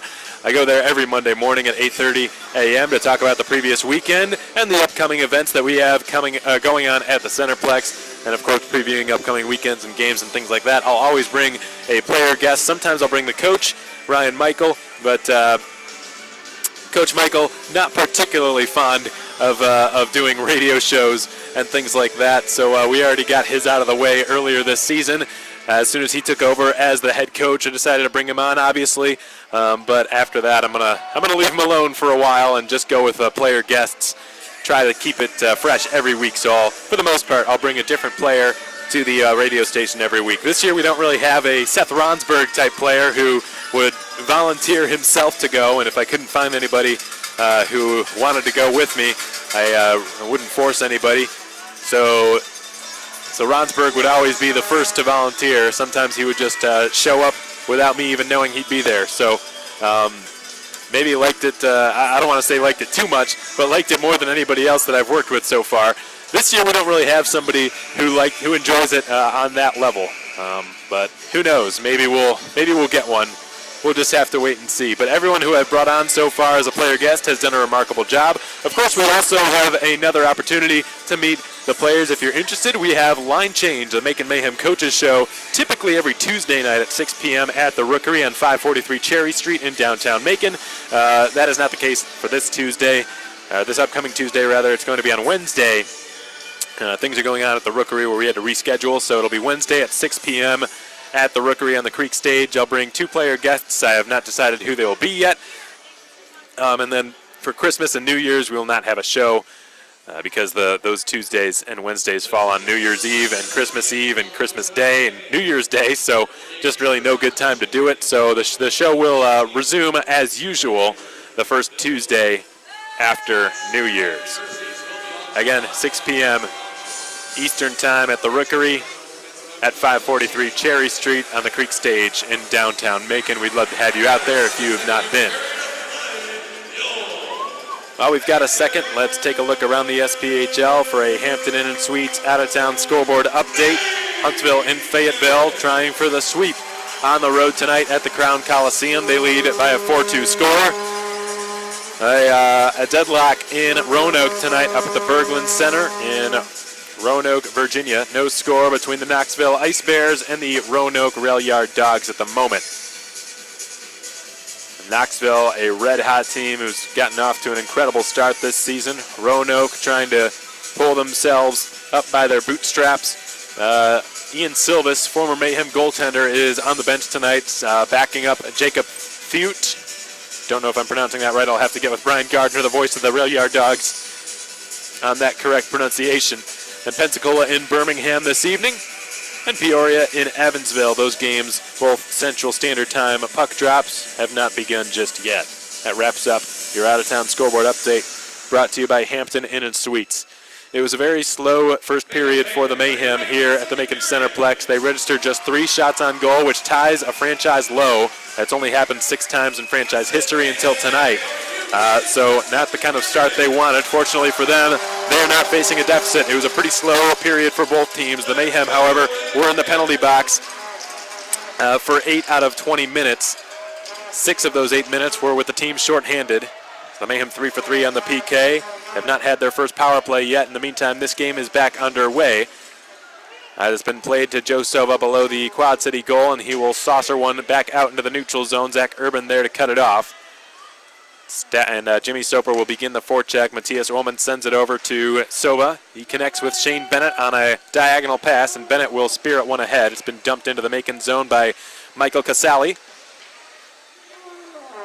The puck floats over Casali and lands in the Quad City end. Matthias Ullman sends it over to Joe Sova, who flings it down the adjacent wall. It's been redirected into the far corner. Jarrett Cupp rolls it to Zach Urban on his right. Urban is checked pretty hard, but stays on his skates. And it's been rimmed around to the far half wall, and Sumalitas just hoists one probably 100 feet in the air. It lands right behind Jimmy Soper. Here comes Sumalitas following up what he started. Left circle, shoots, leaks through, loose puck on the doorstep, and DeSalvo is able to whack one away with his blade. Close call. Pete DeSalvo looking a little bit shaky in that situation. A shot from Sumalitas from the left circle was denied, but it sort of leaked through his pads. And now Jarrett Cupp will work one back to the blue line. And Campbell's shot gets blocked, and here comes Stephen Gall for Quad City. He accelerates over the blue line on his off wing, cuts the net, shoots. He hits the inside of the right post. It stays out. The Mayhem catch a break. That hit the right elbow of the goal. Good bank pass by Marcus Ortiz. Gets it to himself and fires. Blocked. Loose puck bounces to Lindstrom. Lindstrom puts it back behind the net. Ortiz turns the corner, fires off the side of the net. There's an injured Storm player getting back onto his skates. I believe that's Kristaps Namanis. And the Storm have just cleared it out to center. Boy, Marcus Ortiz had a couple of opportunities to pass there, decided to take the shot himself. And he will get another opportunity here down the slot and fires. It gets blocked by Cody Walsh, fires again from a tough angle, went off the stick of Peter DeSalvo. Ortiz has fired 4 shots probably in the past 20 seconds or so. And now spinning with it behind the opposing net, Ben Campbell, who sets up a point-blank shot, but it's denied by DeSalvo and cleared out to center. Larry Smith will be first back. He slid it over, and it's been cleared into the neutral zone. Ortiz gets the pass from Cousineau, works in, left circle, fires, fought off by Peter DeSalvo again. Getting just a piece of it with his left arm, it looked like. I think the Mayhem have generated more shots on goal in the first 2.5 minutes of this period than they did all in period one. As Connor Fries hits Zach Urban into the end wall. Urban will get another chance to clear this, and he works it up the near side boards.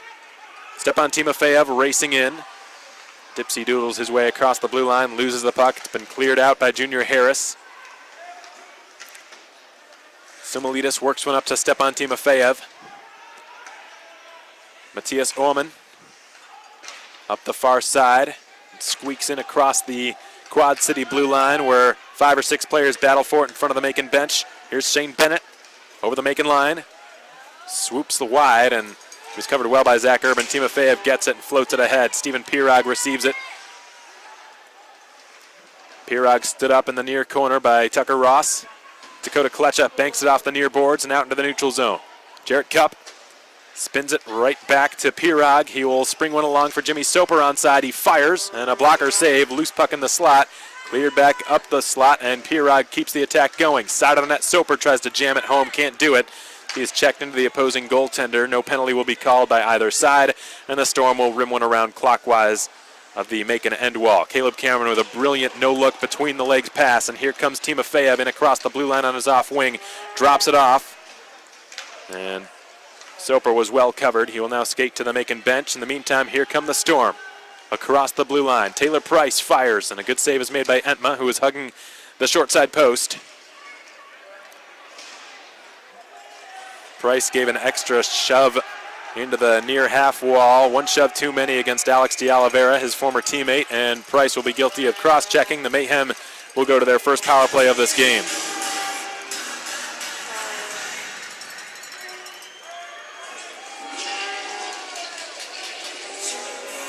This Mayhem power play will be brought to you by Wild Wing Cafe. It's been on a roll, folks.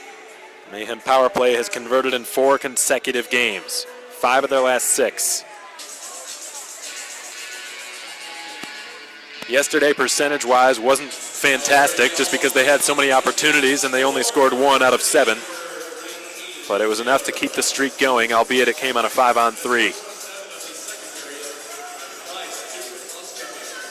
Macon's power play now 6th in the SPHL. Huge turnaround. Just a few weeks ago, it was dead last. Jarrett Cupp at the blue line. Wrist shot, redirected on goal. Stuff attempt by Soper is stopped. That was Lindstrom, rather.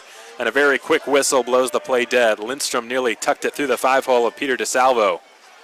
But Jason Lordy lost sight of that puck very quickly. As Jarrett Cupp taking the wrist shot from the mid to high slot.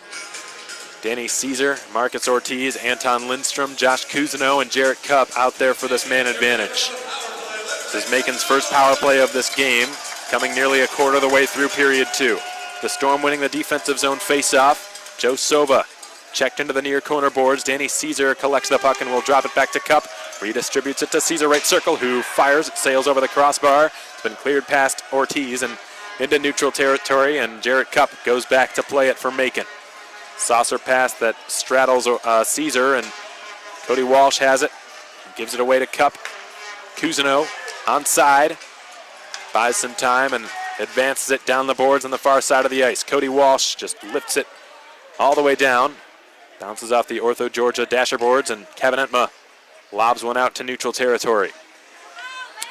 Marcus Ortiz turns up ice with it, slides it to his left. Josh Cousineau enters the attacking zone and drops it to the line for Jarrett Cupp. Wrist shot redirected to DeSalvo, the pad save. And the loose puck is collected by the Storm, and they will skate it out to center.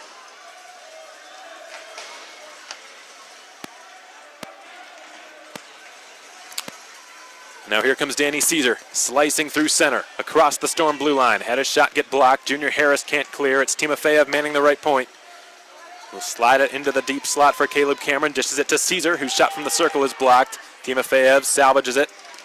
Cameron's wrist shot also blocked. It bounces to Caesar. Outer hash marks near circle. Gave it to Sumalitas, now to Cameron. Slap pass to his right, Caesar. Sends it down to Jimmy Soper. Returns it back up the wall. Caesar, Soper to the front of the goal. Here's a slap shot by Cameron that gets blocked by Dean Yakura. And the puck is flown out of play. That flying puck's been brought to you by Blues Painting and Home Repair. Lots of puck movement by the Mayhem on the power play. They're certainly getting Quad City's penalty killers to move, but they've not forced Peter DeSalvo to make an overwhelming number of saves. 13:51 to go here in period 2. Hope you're enjoying the broadcast tonight, folks, on the Mayhem Broadcast Network. Still scoreless at the Macon Centreplex. We're going to take a brief timeout here on the Mayhem Broadcast Network. We'll be back in just a moment, folks. Keep it right here. Are you looking to raise some money for a cause and have a blast while doing it? The Mayhem would be happy to help you out through our fundraiser program, available for all home games throughout the season. You buy tickets from us for $10 each, you sell them for $15, and you keep the remaining $5 per ticket sold for whichever cause your heart desires. If you were to sell 50 tickets, for example, you would collect $250 for your fundraiser. Call our office at 478-803-1592 for more information.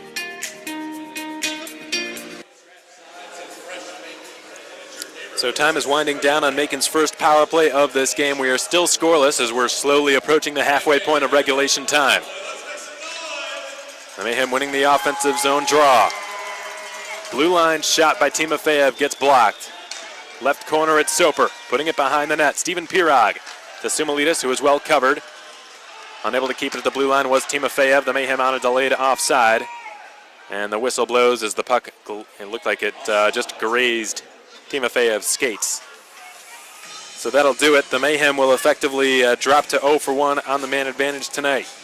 Both penalty kills have been perfect.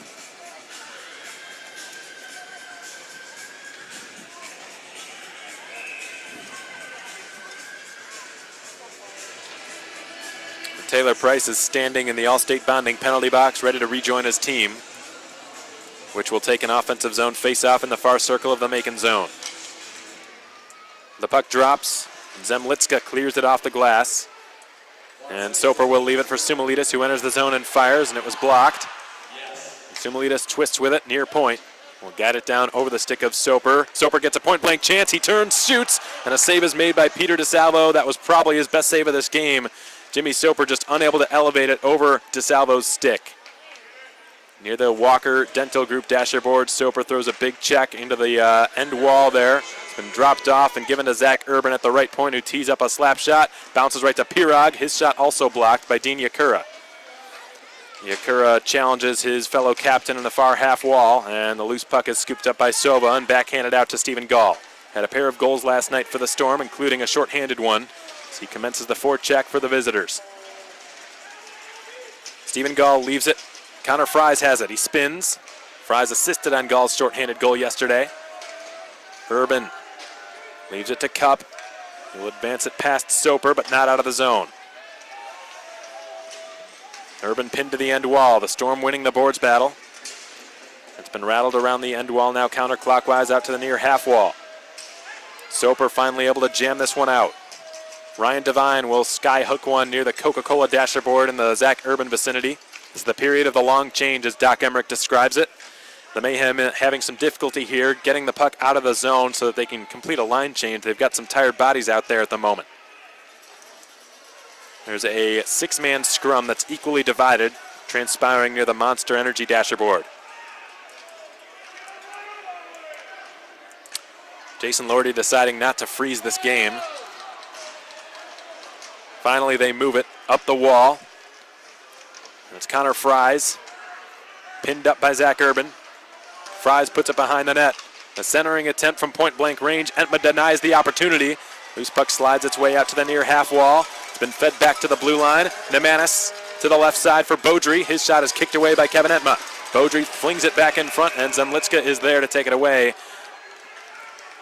And I believe a penalty is going to be called here against Macon. Jason Lordy blew the whistle as soon as the Mayhem had the puck. But right now it's the Beyond Taboo Tattoo penalty box that is open. The All-State bonding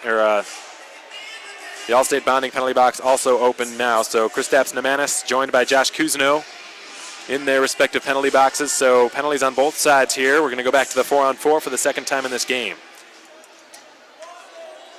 The 4-on-4 has had little to no impact on either game so far this weekend. There were a couple of chances for both teams yesterday to take advantage of the open ice, and neither side could convert. It's been the same case so far early in tonight's game. We're a minute and 21 seconds away from the halfway point of regulation here. 11:21 to go in period 2. Scoreless at the Macon Centreplex. Josh Kuzno in the box for Macon. Kristaps Nemanis, the former Mayhem defenseman, in the All-State bounding penalty box for the Quad City Storm as we go to our second 4-on-4 of tonight's tilt. Steven Pirog will give it back to Kevin Entma, who will bank it off the end wall. Too far for Campbell. And retrieving it is Danny Caesar, who will begin to accelerate into the Quad City zone. Caesar pulls up and fires off the glove of Pete DeSalvo. Bounces into the right corner, and Steven Pirog is there. Pirog will leave it for Caesar, who maneuvers behind the opposing cage. Caesar turns and fires. It gets blocked. And the loose puck is picked up by Larry Smith. Rare to see him behind the opposing goal. Sometimes on the 4-on-4 you see things like this. Here come the Storm. Junior Harris going wide and centering one. Kevin Entma steered it aside. The Mayhem could get an odd man rush here. It's Caesar flying up the wing on the right side. He'll cut into the slot and leave it off for Ben Campbell. Bottom of the right circle. Gave it across. Right to Caesar, who fires, and a chest save is made by Pete DeSalvo. Steven Pirog, far corner. Campbell crashes the net. The pass is intercepted. Here come the Storm. Brief counterattack ensues. 3-on-1 perhaps, as it's brought down the right side and into the slot skates Price. He will drop it off. And Sova slides it over. Here's a wrist shot by Tucker Ross that's off the mark. Taylor Price. Ross at the blue line for Quad City. Shane Bennett advances it in behind the net. And it's Dean Yakura gaining some separation before dropping it back to the line again. Joe Sova above the left circle hammers a slap shot right into the glove of Kevin Entma. To a big round of applause. We have officially crossed the halfway point of regulation. 9:51 to go in period 2, still without a score here at the Macon Centreplex. Typically after high-scoring affairs like that between two teams who do not know each other very well at all, this is what you see the very next day. A low-scoring, or a conservative, I don't want to call it a conservative game, but scoring chances, certainly in comparison to yesterday, have been very few and far between. Joe Sova letting that last shot fly from the left point that Kevin Entma snagged with his glove. Sova's in his 9th professional season. He did not play last year. 48 games of American Hockey League experience. He was signed by the New Jersey Devils in 2011 to an entry-level contract, but never played in the NHL. He did, however, play for a little while for the Albany Devils, the New Jersey Devils' top farm team. Native of Berwyn, Illinois, a Chicago suburb. Spent some time in his hometown as well, playing for the Chicago's AHL team, the Chicago Wolves. Now that he's playing for the Storm, also not too far from home. The Quad Cities bordering the Illinois-Iowa border. Alex de Oliveira rims one around out into the neutral zone where it's cut off by the Storm. Puck bounces away from Sumalitas, who would have had a 2-on-1, but it was too hot for him to handle. Dean Yakura drops it back to Matthias Ullman, who will spin back and lead one ahead. Junior Harris flings it rink wide.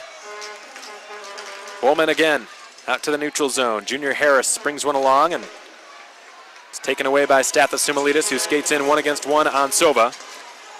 Beg your pardon, that was Ullman who blocked Sumalitas' shot. Both teams have returned to full strength as we're at the 5-on-5 now. As the puck squirts its way back out into the neutral zone, here comes Stephen Gall racing down his off wing. From the circle, couldn't dipsy-doodle his way through Zach Urban, who stood him up nicely.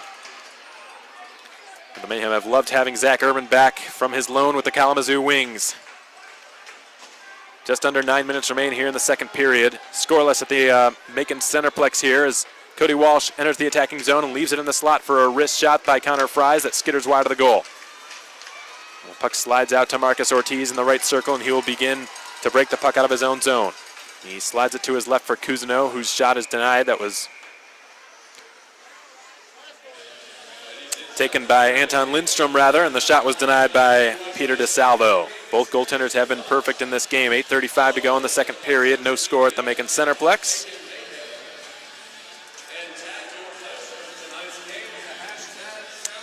Anton Lindstrom, the lone Swede on Macon's roster. The team has not had many Swedes in recent years at all. Macon's distribution of countrymen includes 7 Americans, 9 Canadians, 2 Czechs, a Swede, and a Russian. Quad City countering with 9 Americans, 9 Canadians, a Latvian, and a Swede.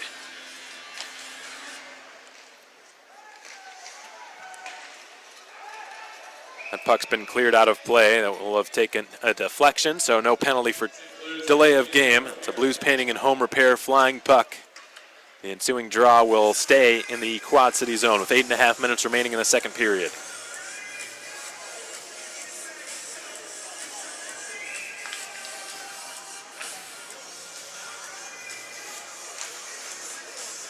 Lindstrom drops it back to the point for Zemlichka, whose shot is handled by Peter DeSalvo. He's been much busier in the second period than he was in period 1, which is not saying much. The Mayhem generating a meager 3 shots on goal in the opening stanza, which ties a franchise low, but this period has been a great response. That was the key word of yesterday's win, response. The Mayhem doing that just about every time they fell behind, including when they fell behind by a pair of goals in the third period.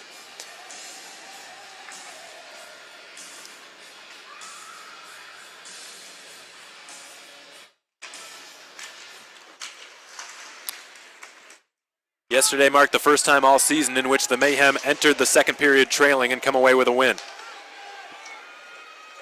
Here's Matthias Ullman. Spinning in his own zone and sliding it across to Joe Sova. His pass will reach his captain, Dean Yakura, who gave it to Gall. Turned it over, and Marcus Ortiz is in a foot race, but it had too much mustard on it. Clearing attempt doesn't work out. Scrambling back into his net was Peter DeSalvo to stop the shot from Sean Lynch. Near disaster for the Storm. Huge hit thrown into the far half wall. The referee's arm stays down. Junior Harris, in the meantime, strides in behind the net and puts it out front. Ben Campbell whacking it around the boards, and Anton Lindstrom can't clear it. Here's a long point shot taken by Fries that gets blocked. And scooping it up will be Macon's Jarrett Cup. He will advance it to Marcus Ortiz.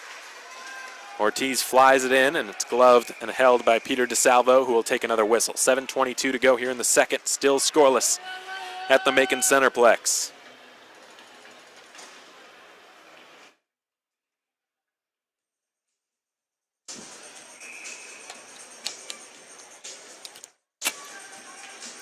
The faceoff will be to DeSalvo's left. Right circle, near circle. Stephen Pirog against Tommy Tikos. Pirog wins the draw. And Larry Smith fanned on the shot. Here come the Storm on the counterattack developing. Connor Fries right side, Bennett to the goal. Fries tries to put it in front for Bennett, but it went off a Macon stick and floated right into the glove of Kevin Etma, who makes the stop.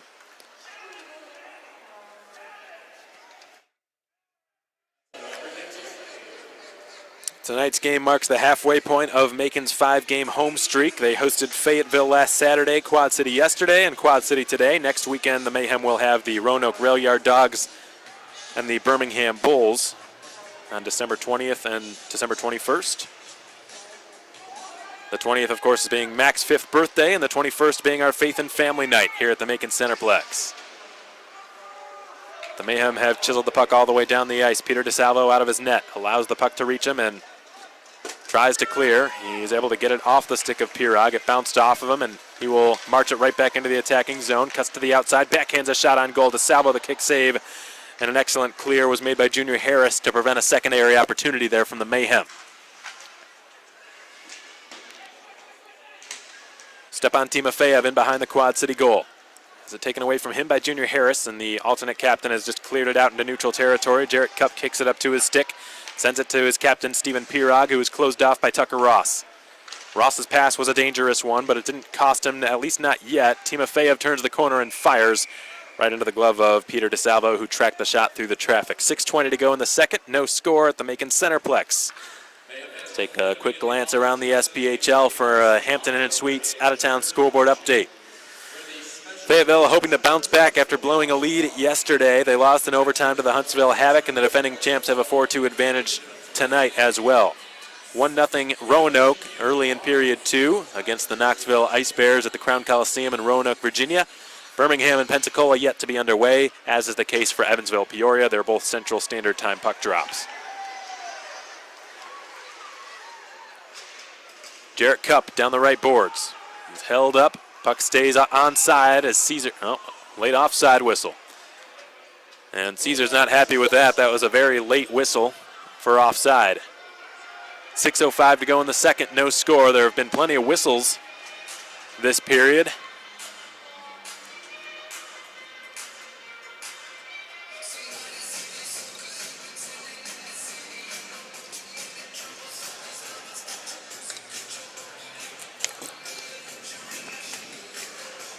So it'll be Dean Yakura against Josh Kuzno in the faceoff draw. Near the Beyond Taboo Tattoo penalty box, won by Kuzno, and Jarrett Cupp slides it over to Ben Campbell. His pass bounces off a stick, and it's been whacked into the offensive zone by Danny Caesar.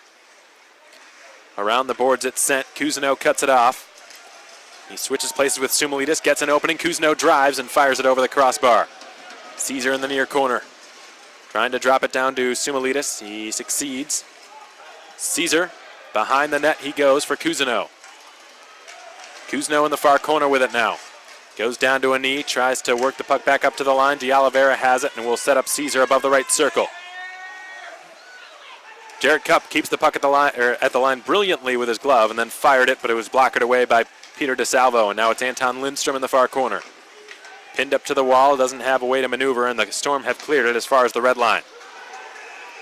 Zemlitska sent it up to Ortiz. Are they saying that was offside? Some confusion here. That puck was in the neutral zone. I'm not sure how they could say that's offside. All the players are confused right now, and so am I. There's a discussion going on in the neutral zone between the three officials right now. Just shy of our third and final media timeout of this second period. No score here at the Macon Centreplex. We're going to take a brief timeout while the officials figure out what happens next. We'll be right back. The beloved Family 4-Pack is back. The Mayhem are offering this incredibly affordable package for several games throughout the season. For just $50, you receive 4 tickets and a $30 gift card to Texas Roadhouse at 5080 Riverside Drive right here in Macon. The dates for these 4-pack nights will be announced on social media as they become finalized, so be sure to follow us on Facebook, Twitter, Instagram, and YouTube for all the most up-to-date content.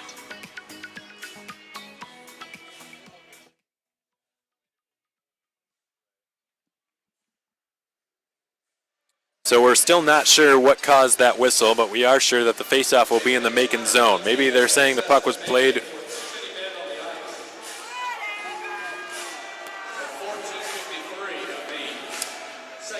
So we just heard the announcement from our PA announcer, Charles Olson. Too many men on the ice was the call against Macon. And perhaps I misheard him, but I thought I heard him say 5-minute major.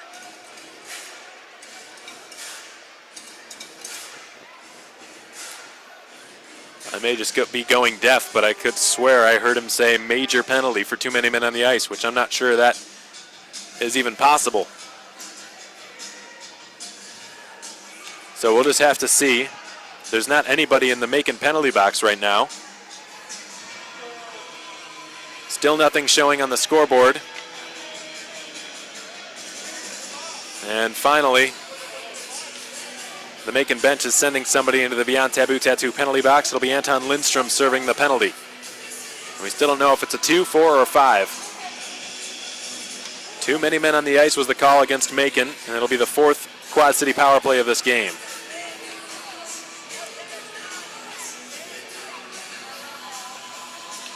And we are still waiting for the timekeepers to put the time up. And they've finally done it. So it'll be 2 minutes. It's the good news for Macon, because I could swear I heard Charles Olson say a major penalty as a blast from Orman from the slot is denied by Kevin Etma. It's fed to him by Dean Yakura, who gets it right back from him.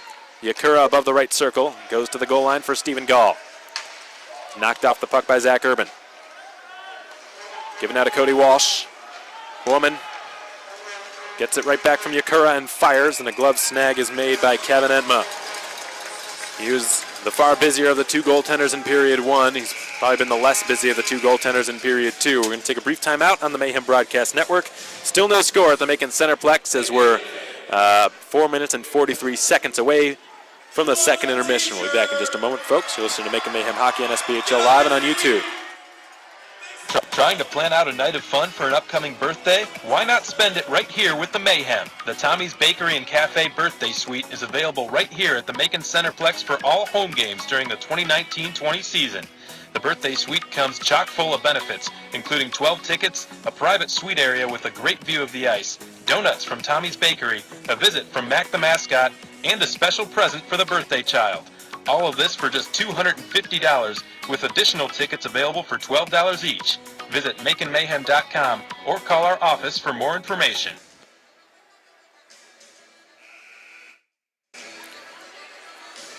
So Macon to the penalty kill for the first time this period, fourth time this game. The Mayhem penalty kill has been very strong of late.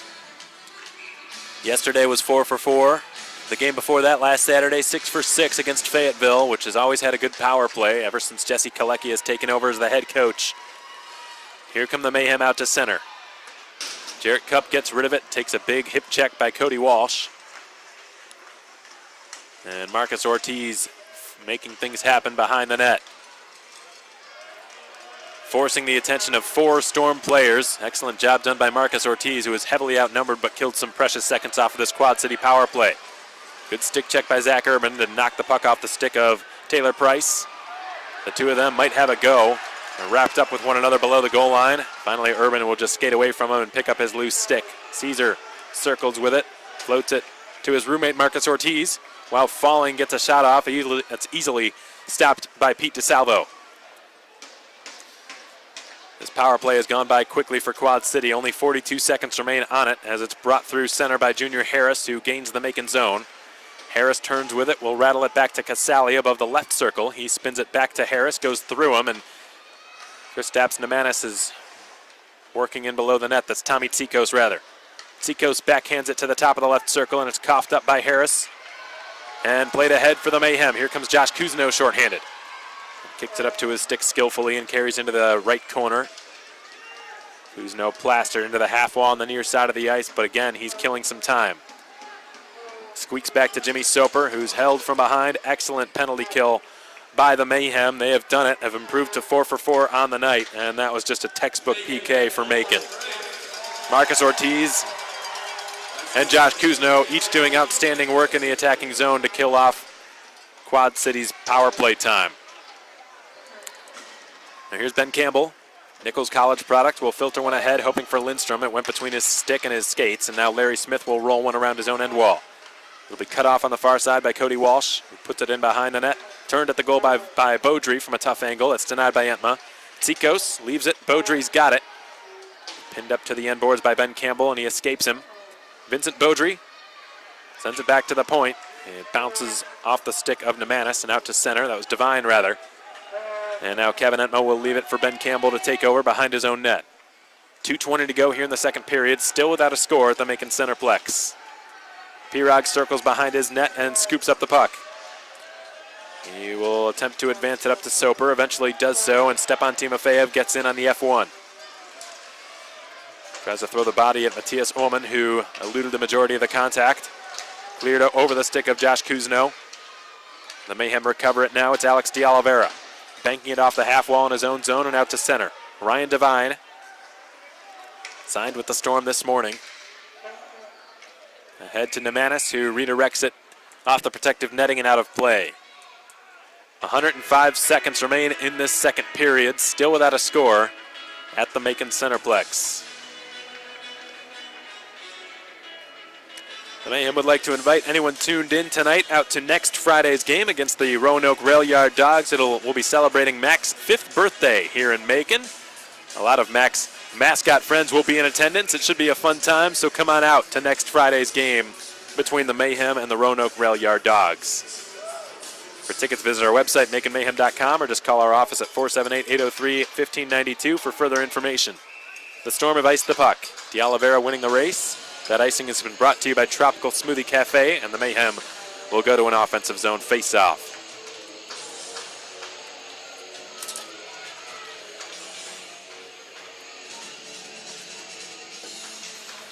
will take place to Peter DeSalvo's left, his glove side.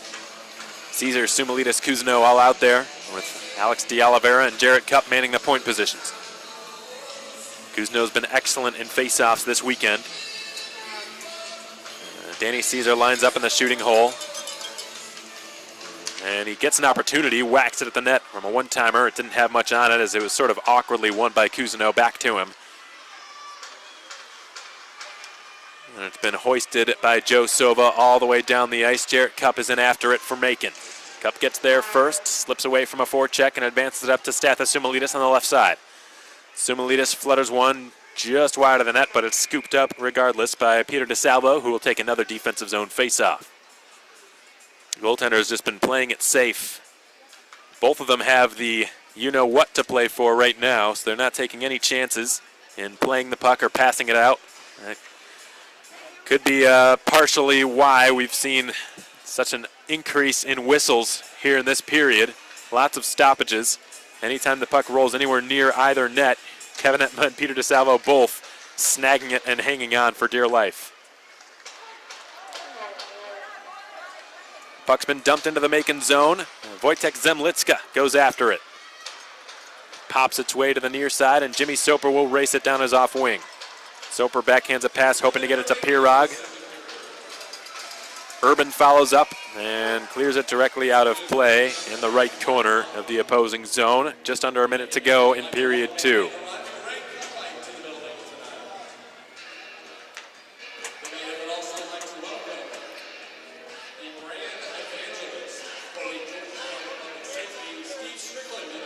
Neutral zone face-off between Steven Pirog and Tommy Tsikos. Tsikos wins the draw. Sean Lynch intercepts the pass. Soper will shovel it into Quad City territory. Junior Harris has got it. Harris has his head up. He flings it out into the neutral zone.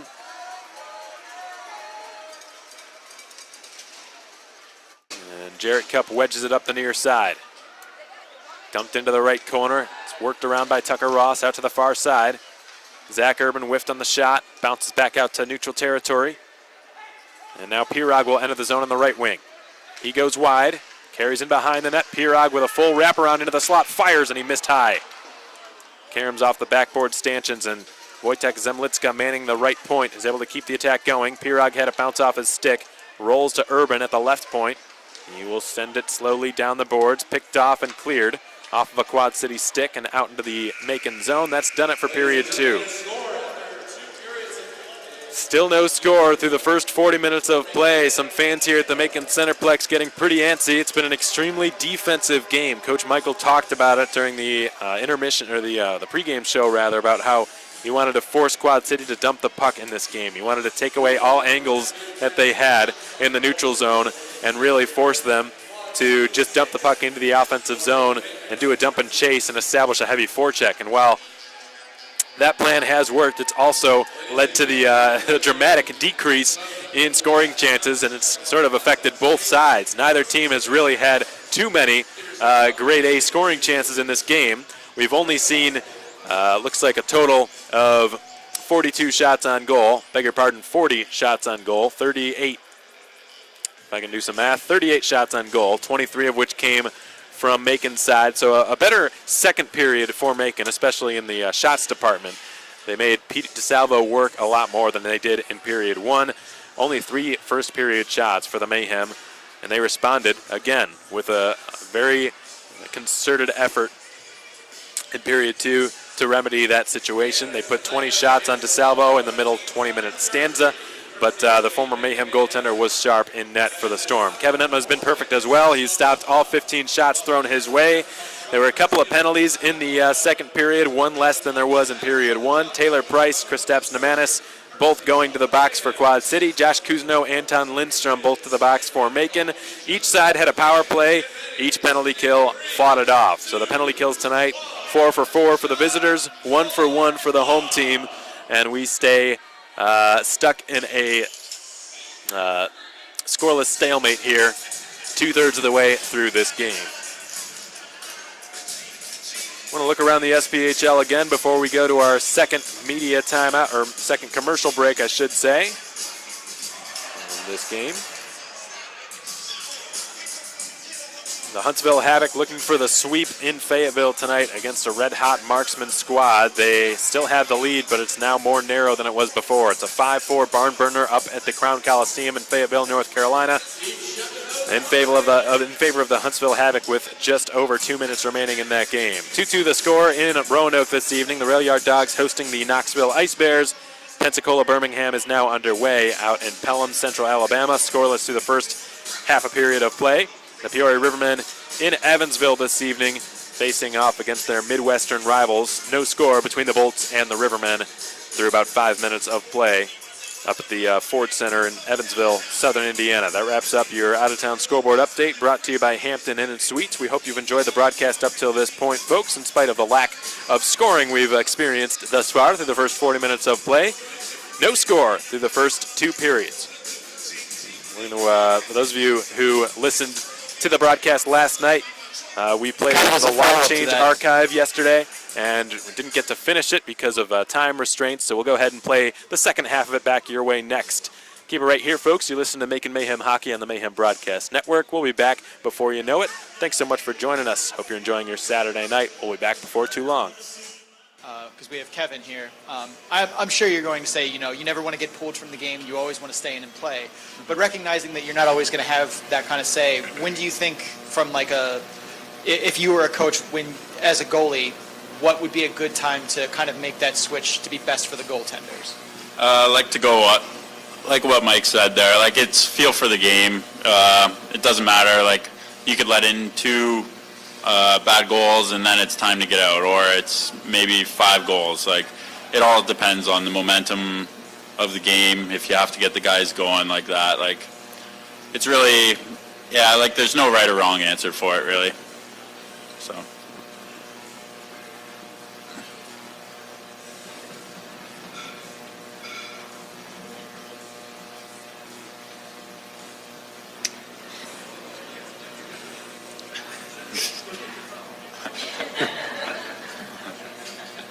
So one of the things I was noticing when I was looking up kind of the Hockey DB pages is for Sean Lynch, your college record, your first 3 years, wasn't like goals and assists and points wise, didn't look that great. And then senior season, boom, you're practically a point a game player. And I was curious as to what kind of, in your mind, made that switch from being someone who didn't put the puck in the net as much to senior season, you're, one of the leaders on offense for your team. I think one of the biggest things in that, just me staying healthy. The first 3 years, I know I was battling injuries at least once a season and just kind of carried on throughout the year. So I think going into my senior year, I really worked hard over the summer so I could stay healthy throughout the entire year, just battle through my stuff and kind of just stay on the ice. So I think being able to work through those and stay on the ice as much as I was just helped me build confidence. And I played with a couple really good players up there, which helped a lot. So I just thought it was a good year for me.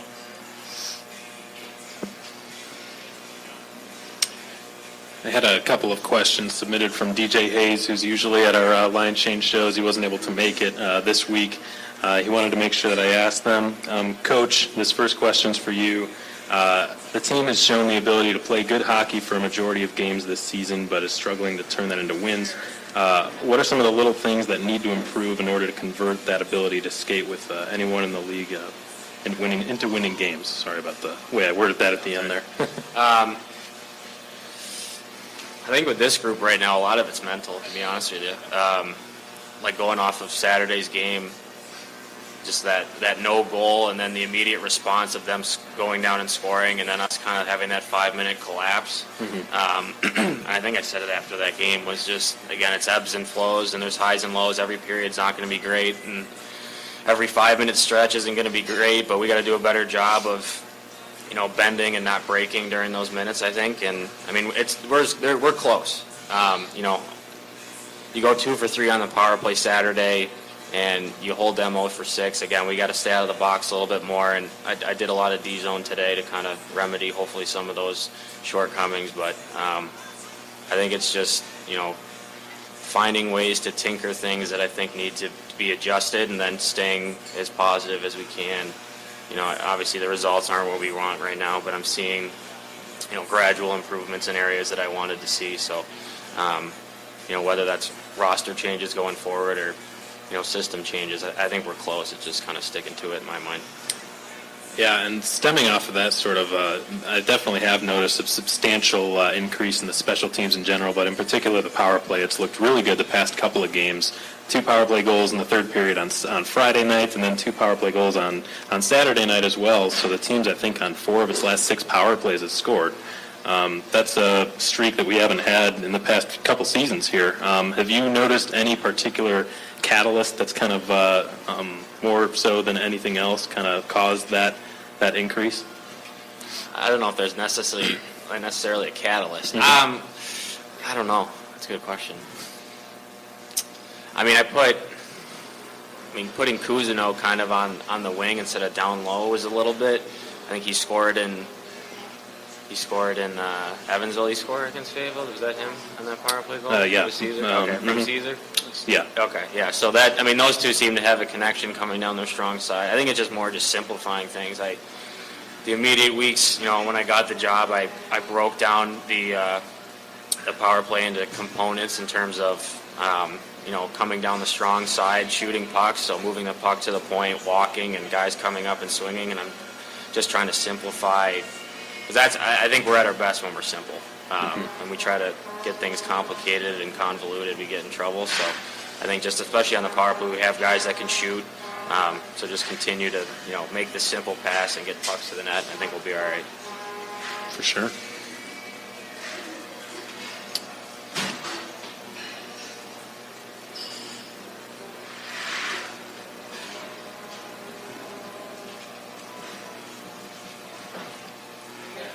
Yeah.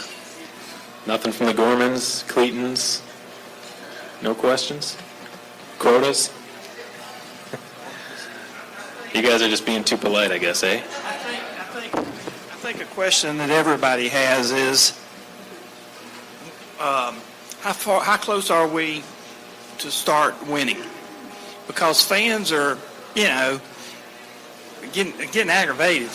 Right. I think, getting rid of the coach was a step maybe in the right direction, because that's where it starts. If you don't win, it starts at the top. Right. And I think we all like Leo and everything else, but if you're not winning, somebody's got to go. Right. And so I think that move, and we're turning to you, and so you're the only one that can tell us when we're going to start winning. I'm a guy that wants the instant gratification, for sure. I'm certainly not pleased with the results. I thought, that first Friday was okay. We got outshot against Evansville pretty good and found a way to win, kind of thanks to the guy sitting next to me. But I don't know. I think we're close, in my opinion. Watching film and kind of gut feeling of the way games have been going. Obviously, Friday was unacceptable, and I mentioned that to whoever was in the box for the coaches meeting before the game Saturday. And Saturday was certainly a better effort, and it's got to be complete 60, and I think I've got some guys are bought in for the most part, and some guys maybe less so. I made it clear that I'm not afraid to make changes frequently until I find something that I like. So, obviously, again, to go back, I want it now. But I'm trying to understand, for myself that it may be a little slower than, I want, but I'm seeing things that I like, so. I had to think. What about an assistant coach to help you? Yeah. Have you given that any thought? Yeah, no, I have. It's just been a crazy couple weeks, and I've mentioned before that I think it's more the day-to-day. It's honestly sometimes not even the hockey side of it. It's just kind of the day-to-day dealing with everything, and then understanding I still have to do film, and I'm the one, looking at trades or moving the roster around, and then I got to think about systems. So I do need some help, I think, a little bit. I've thought about it, and there's been some considerations kind of going around, and I've sent some texts. So we'll kind of just see. I'm just going to leave it at that. Sorry, Dave. You can hang on to it. Would you want an offensive assistant coach or defense? Which one you think would, help you work better with your style? That's a good question. I mean, I was more of I've got the defensive mindset, I think, a little bit more than the offensive, so maybe that side. But I think, something I'd be looking for is someone that thinks a little different than I do. I wouldn't want somebody that's like a yes, sir. You know what I mean? Just always agreeing and of the same taste. I would want somebody that thinks a little bit different than me, just so we could bounce ideas and, come up with things together rather than, staying in the same lane.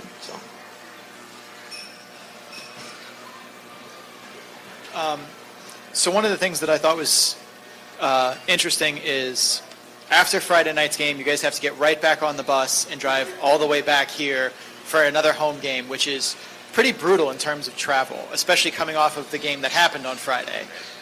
So I'm curious as to all of your takes on how you try and reset after having that game, having to take that travel, and then still be ready to go Saturday night. For me, my mindset was it was a new day.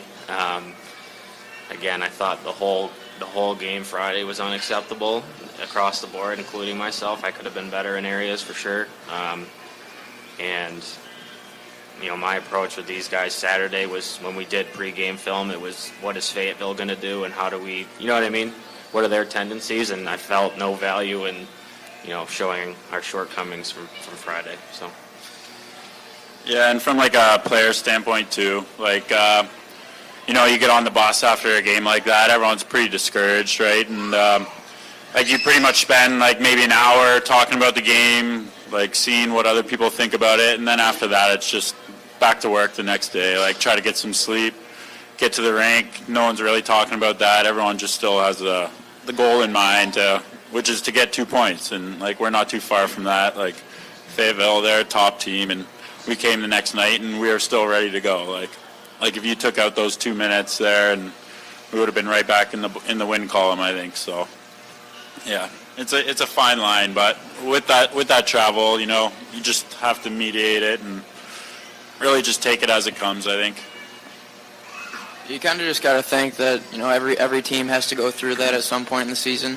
Can't just say like we're 7 hours out, we got a road trip back home. We got back at 7 a.m. So once we got back, it was kind of like just a normal game day feel. You got to get some sleep, get a good meal in you. Try not to sit around too much because we didn't have time for pregame skate. But yeah, I think you just got to put it behind you and just look ahead to the next game and just kind of bear down on it. I imagine it was almost kind of beneficial to not have to dwell on a loss like that for an entire week and to just get right back at it the following night and have another chance. Yeah, for sure. Yeah, it really is. I think so. Any other questions, guys?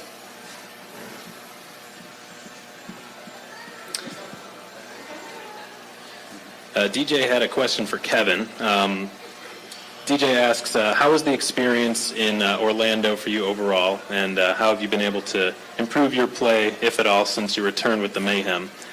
He also wants to know what it's been like kind of mentoring Cody Porter, who's a younger goaltender, while you yourself are also a young netminder coming into the league. Well, my experience in Orlando, they're really great there. I obviously wasn't able to get any playing time, which I would have liked, and which was kind of my goal when I got there, but I was stuck behind a hot goalie. But I think just the coolest part for me is like you see guys that are on like NHL contracts, AHL contracts, and just the little detail work that they actually put in. Like they love to get to the rink, they want to work, they want to get better every day, and I think that's pretty much the main thing that I'm going to take out of it. But to go off Porter there, he's a smart goalie. He loves the game, which is kind of contagious too. Like he's probably a little more analytical than I am, but like he works hard. He has those little things that he wants to work on. He probably breaks down the game a little more than I do because I kind of just like to feel out the game. But like overall, I think he's a good goalie, and like it's fun to work with a guy like that is hungry to get better at least and try to help our team win. It's got to be, I would think, the youngest goaltending tandem in the league, if not, one of them for sure. Yeah, I'm still up there though, 25. So.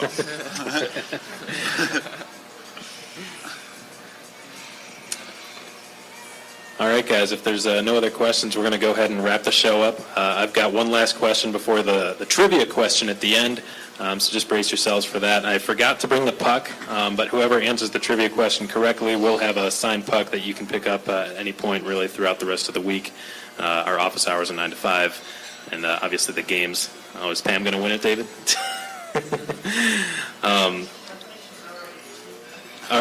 She's got her phone out and ready to go. This may not help you. Oh, the programs will not help you. Sorry. Because I know everyone's got that thing memorized by now. But, all right, Coach, last question I have for you is the Quad City Storm are making their first ever trip to the Macon Centreplex this weekend.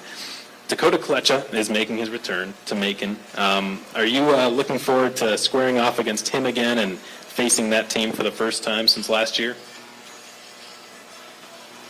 Yeah, I mean, I like Kletch when he was here. He's got some grit and some jam to his game, and offensively he can always be a weapon. So, he's a guy after whistles that'll stick you and try to get under your skin a little bit. So we got to be aware of that. And then, they just play hard. Looking at Quad City on film, they're looking at teams' rosters. Skill-wise, they're not up there, I think, but for 60 minutes they work hard all over the ice, and that's our mentality. Kind of, we have to match that desperation and that urgency, and kind of let our skill come off of that. So I'm looking forward to it. Obviously only playing them once last year and not getting the result we wanted, it'll be an interesting matchup for sure. Okay, welcome back, everybody. We hope you enjoyed that excerpt from our last episode of Line Change, Season 2, Episode 7 of Line Change with Coach Ryan Michael, and Kevin Etma was one of our two-player guests, along with Sean Lynch, who scored yesterday. Kevin Etma playing extremely well in between the pipes tonight for the Mayhem. He stopped all 15 shots that have been sent his way. Peter DeSalvo countering with a 23 mark. He's stopped all shots he's faced as well. Both goaltenders have been perfect tonight. One of them will break eventually. The question is, will it require extra time for that to happen? Right now, we've got 20 minutes in this third period. The Mayhem responded in a big way after putting up just 3 shots on goal during the first 20 minutes of play. Ryan Michael told them during the first intermission that's not going to be good enough to win this game. They came out and put up 20. So you've got to give the Mayhem credit for responding in that respect. But none of them managed to solve Peter DeSalvo, who's been on fire tonight.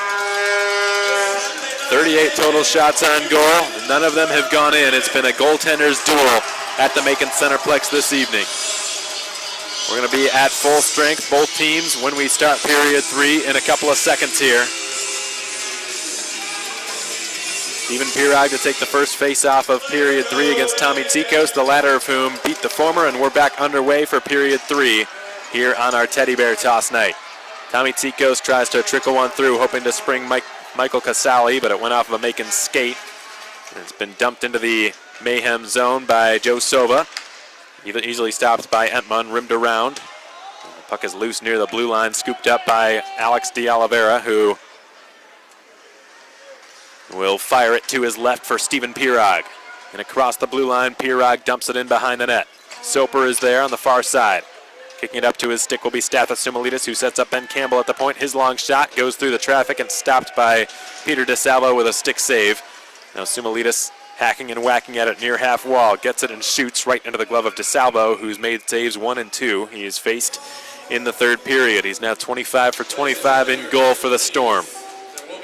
Peter DeSalvo coming into this game has played 11. The record of 3-5-2, a 2.97 goals against average and a .916 save percentage. He's been a professional for a long time.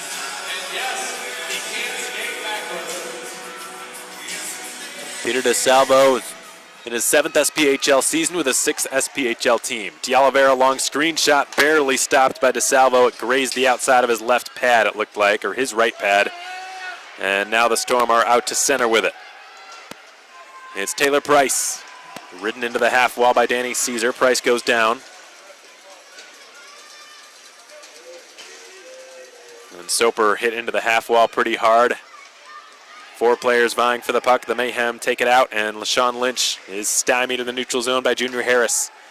He will slide one over to Tucker Ross, flings it out to center, and it's punched over the blue line by Stephen Gall, who will now head to the Quad City bench. Jarrett Cupp, good positioning to win the puck back behind his net. Josh Kuzno will leave it back for Cupp. His pass goes off a Quad City stick, but eventually reaches the intended target. A penalty will be called against Connor Fries for that trip on Anton Lindstrom, who was the last player to sit in the Beyond Taboo Tattoo penalty box. He served that bench minor, that strange penalty that took place near the end of period 2. And the Mayhem will go back to the power play for just the second time tonight. Part of the reason the team has not had a lot of scoring chances. Coming into this game, the Mayhem are on a 4-game power play streak. They went 1 for 4 against Pensacola on November 30th, 2 for 5 in Evansville on December 6th, 2 for 3 last Saturday against Fayetteville, and 1 for 7 last night against Quad City. The puck is tapped from Timofeyev into the slot for a wrist shot by Cameron that gets blocked and skitters its way to the far half wall. Cameron able to keep the attack going, but not for long. The Storm have just bounced one back out to center. And Taylor Price forcing Cameron to dump the puck in. It goes around the end wall out to Sumalitas in the near half boards. He will drop it up the boards for Stepan Timofeyev. Left circle. Rattles it to Cameron. It's dropped off to Pirog, whose shot gets blocked by a Quad City skate. Cameron is checked right in front of the player benches. Sumalitas turns with it.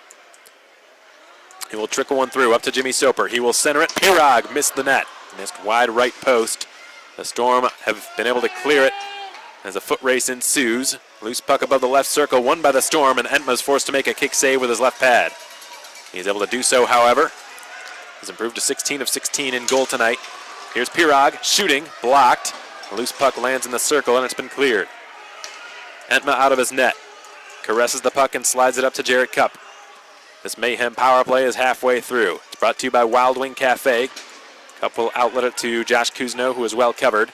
And the Kuzno Caesar unit back out there for the rest of the man advantage. Lindstrom goes down. The Storm in full possession here as it's blasted all the way down the ice wide of Entma's goal by Matthias Orman. And now Josh Kuzno takes over for the Mayhem. He begins to race up the ice with it. He slips away from one, gains the zone, left circle, slap shot off the glove of DeSalvo, loose puck, cleared up to the circle, held in the zone by Cupp at the blue line. Slid over to the right point, Danny Caesar's got it. He will give it over to Ortiz, who kicks it to his stick and shoots. It gets blocked. Ortiz recollects it from the circle and fires. A chest save is made by Pete DeSalvo. Puck is held alive by Danny Caesar. Right half wall, whiffed on the pass but recovered. Caesar circles with it. Outer hash marks, far circle, puts it to the goal line. The centering pass, not in the wheelhouse of Ortiz. It was picked off and cleared by Sova out to the Macon zone. The Storm have improved to 2 for 2 on the PK tonight. Both teams perfect on the penalty kill as a pass finds Lindstrom, who fires. Chest save by DeSalvo yet again. He's made a lot of those in this period. As a puck battle ensues along the near half wall, Steven Pirog steps in but can't win the puck. Here comes Casali in the meantime for Quad City. Looked like he might have been offside. That is the call as the linesman blows the whistle and the play dead. 15:53 to go in the third. No score here at the Macon Centreplex.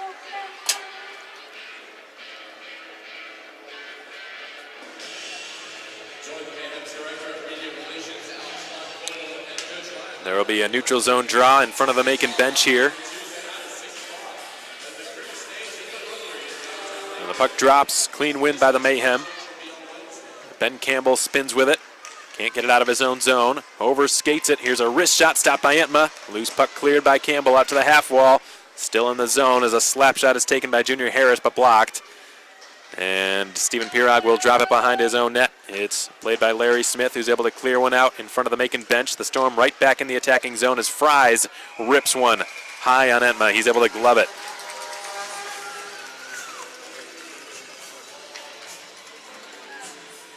That was Vincent Beaudry. My apologies, not Connor Fries.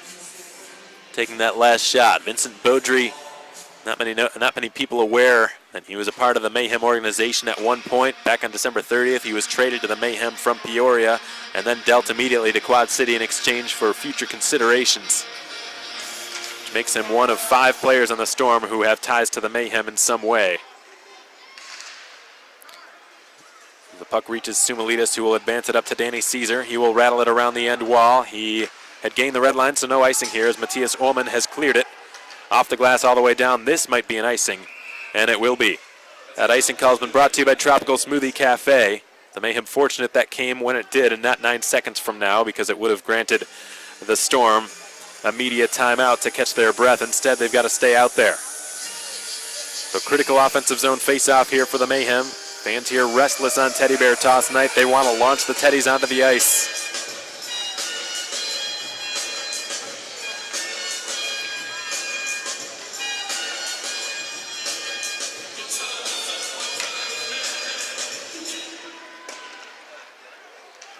Puck's been cleared over Zach Urban's glove all the way down. Back-to-back icings called against the Storm. If they win it, expect them to do that again, because in 2 seconds they will get a whistle no matter what due to the immediate timeout.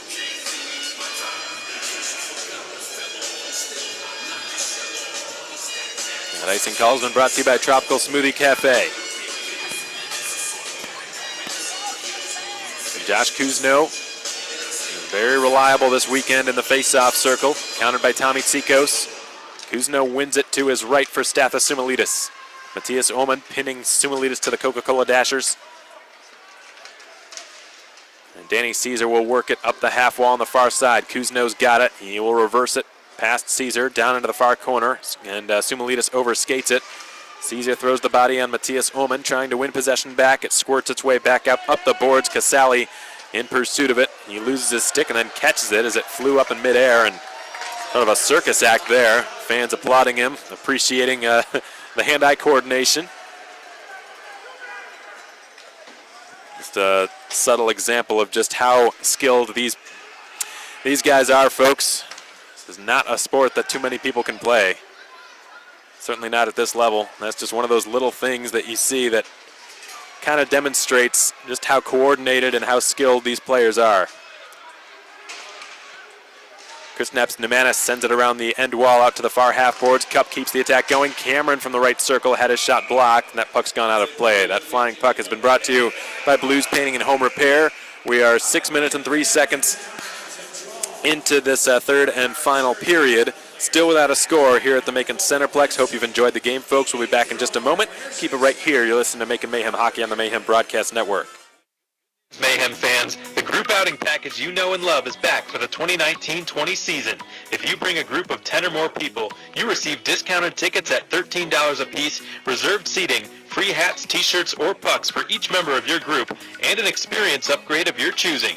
Said upgrades include the High Five Tunnel, Bench Buddies, a picture on the ice after the game, and much more. Just be sure to call our office at 478-803-1592 in advance, and we'll get you all squared away.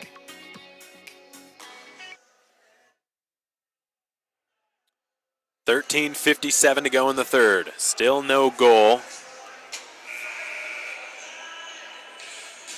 48 shots have been fired on net in this game. 29 by Macon, 19 by Quad City. None of them have gone in.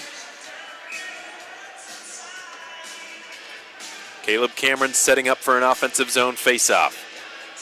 In the far circle, the right circle of the Quad City zone. The Mayhem win the offensive zone draw. De Oliveira put it into the slot for Ortiz. It wasn't in his wheelhouse.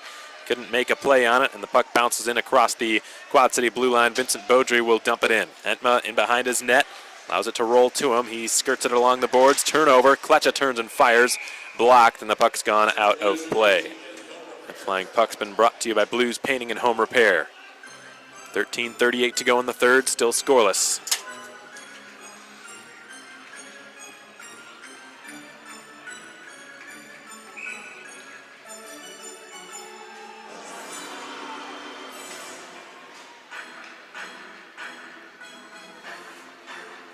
Face-off in the left circle of the Macon zone.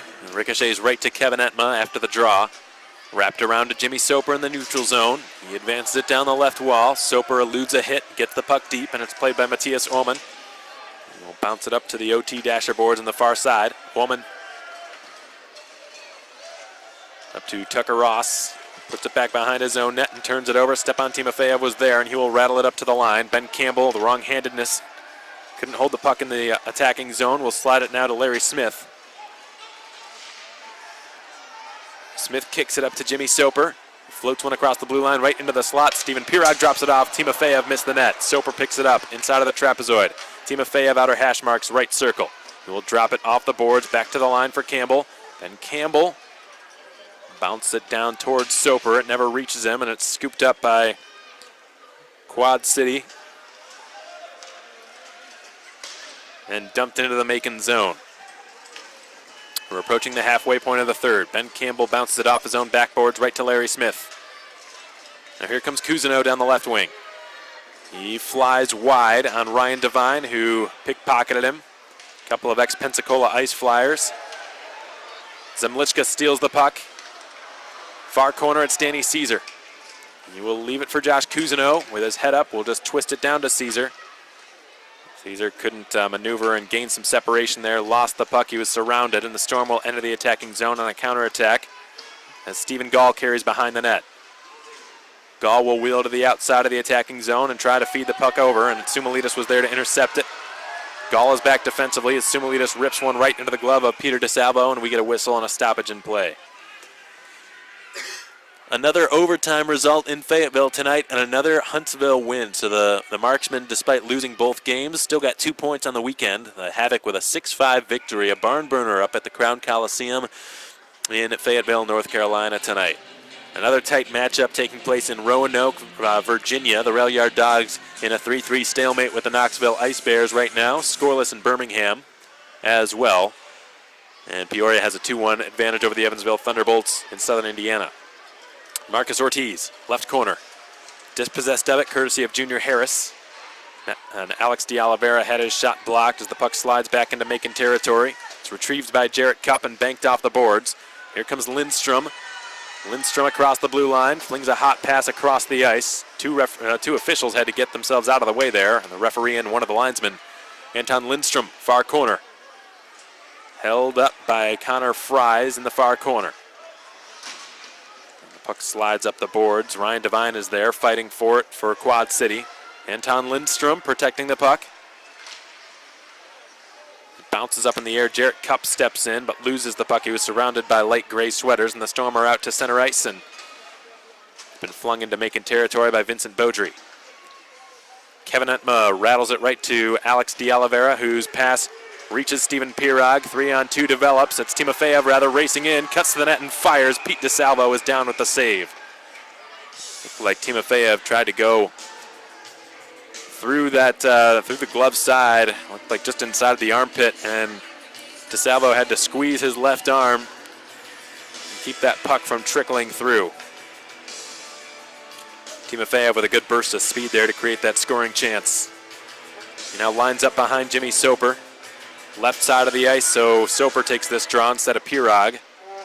Timofeyev able to block the clearing attempt, shovels it over. Soper's wide open, settles it and fires, missed the left post.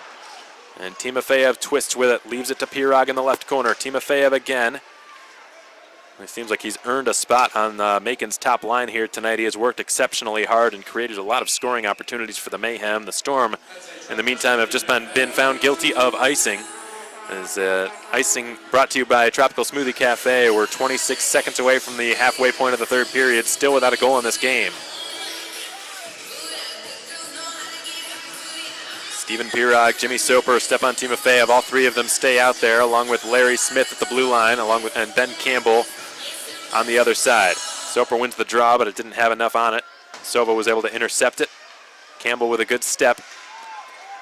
50-50 puck is won by Pirog, but ultimately whacked by him by Sova. Here's Casali.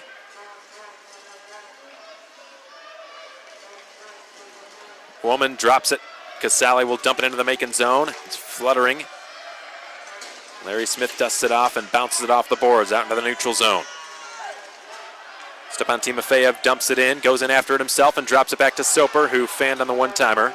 And slides back out to the neutral zone. Wojtek Zemlichka has dumped it back in. Storm on the breakout now. Dakota Klecha. His pass go off of Taylor Price, redirects on net, and Kevin Etma steers it aside into the near corner. Here's a chance for Gall, who cuts into the high slot, watched carefully by Caesar. Zach Urban cuts off Gall's ring around, and Zach Urban will start it out the other way. Northern Michigan product has just one-handed it out towards the opposing blue line. Taylor Price sized up well by Urban. Been strong defensively tonight for the Mayhem, a big part of the reason the Storm have not scored tonight. Urban slammed up against the sideboards in front of the timekeeper's table. In the meantime, it's Junior Harris with it on his stick. He fires it off the stick of Connor Fries, who redirects it into Macon territory. Zemlitska is pickpocketed. Loose puck skitters up the slot. Sumalitis is there. And Cameron overskates it a bit, but he advances it after recovering up to Sumalitis in front of the Macon bench. Puck is collected here by Beaudry, who drives down the left side and fires. Entma the butterfly save. The centering pass is picked off and hoisted into midair. Could be a breakaway here. Down the slot comes Lynch to the backhand, shoots and scores! Sean Lynch! Let there be Teddies!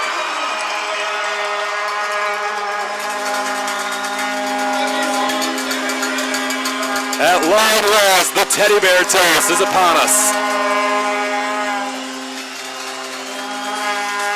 51 minutes and 27 seconds into this game.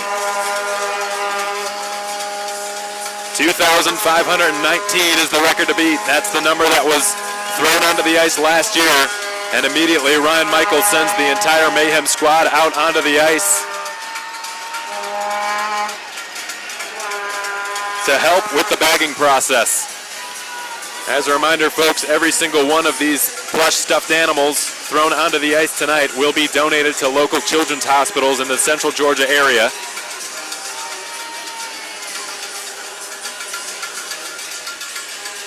Last year, with the 2,500 plus that were thrown onto the ice, Leo Thomas sent the team out immediately. The players were all equidistant from each other, using their sticks to help the baggers. They sort of looked like ditch diggers out there. And tonight, doesn't look like anything has changed. And the team knows that this will make this process go as quickly as possible. I'm not very good at counting, but I think it's safe to say that this will at least be close to what the team reached last season with the 2,500. We'll just have to wait and see. I heard a rumor that there was one gentleman in attendance tonight who ordered 300 teddy bears just for this one night. Now that is some dedication. And now the Ford F-150 comes out to help in the bagging process as well. Just like last season, folks, due to the players helping out and the cleanup crew getting out there in such a timely fashion, this cleanup job has really gone by pretty quick. They've made very good timing. And for the most part, all of the bears have been organized into pretty small piles near both of the half walls, or the side walls, I should say.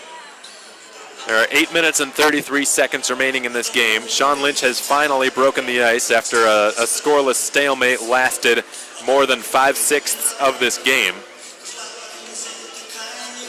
It took over 51 minutes of play for the score to be broken. And what a goal it was, folks. That was a highlight reel goal on any night, let alone the teddy bear toss night. Caleb Cameron had the puck on his stick in his own zone, hoisted it up into midair. Sean Lynch was making a break for it behind the defense. Excellent awareness by Caleb Cameron. He saw Lynch behind everybody on Quad City, and he knew that he couldn't get the puck to him with just a standard pass or even a saucer pass, because the Storm all night long have been breaking up those passes with aplomb. So what did Cameron do? He just lifted it probably 40 feet in the air above everyone's head, and Sean Lynch gloved it down near the Quad City blue line. He managed to stay on side. Excellent poise shown by Sean Lynch and good concentration, who not only did he keep himself on side, which was difficult in and of itself, but he was able to settle it in time and gain an uncontested breakaway right down the slot. He put the puck onto his backhand and executed really a perfect forehand to backhand move. Got Pete DeSalvo to slide over laterally, which opened up the 5-hole. Sean Lynch knew that that spot would be open. It takes a very confident shooter to go for that move, folks. But Pete DeSalvo has stopped everything else tonight. Sean Lynch figured, why not try this? And he has scored his second goal in as many nights. Sean Lynch has been pretty hot of late, and he has just scored a goal that he will never forget.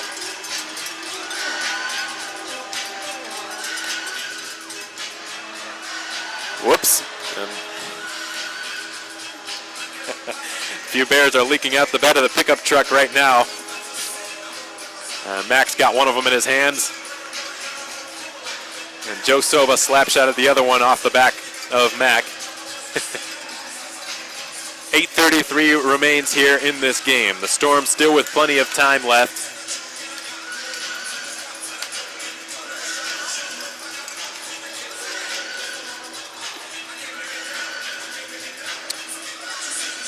And I'd say regardless of the outcome here tonight, this fourth annual Teddy Bear Toss here in Macon will go down as a success.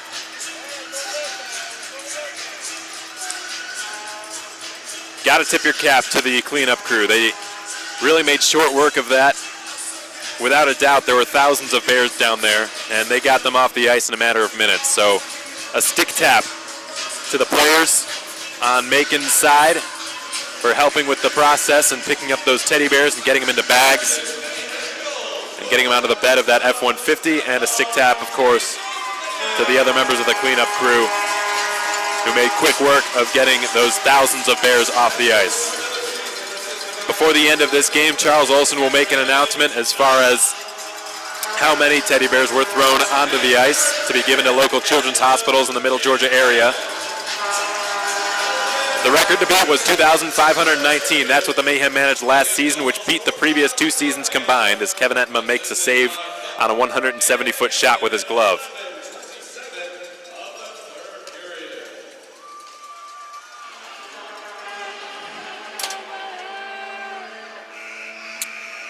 It'll be interesting to see how these teams respond.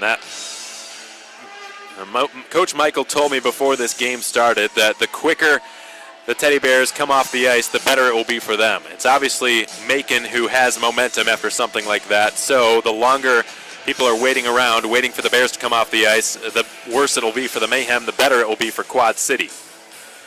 And the visitors just had a sort of de facto timeout from all those Teddy Bears raining down, giving Dave Shinichny ample time to go over things with his team and get them to settle down and focus for the next 8.5 minutes. This has been an extremely low-scoring game. It took 51 minutes plus to see our first goal. It took 33 shots on goal before Pete DeSalvo let one in. And it was a goal scored by Sean Lynch that he really could not have stopped.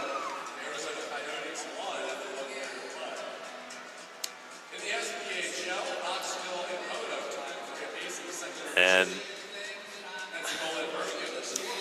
right now on point streaks, the goal was credited to Stepan Timofeyev, but make no mistake, folks, that was Sean Lynch who scored the Teddy Bear toss goal.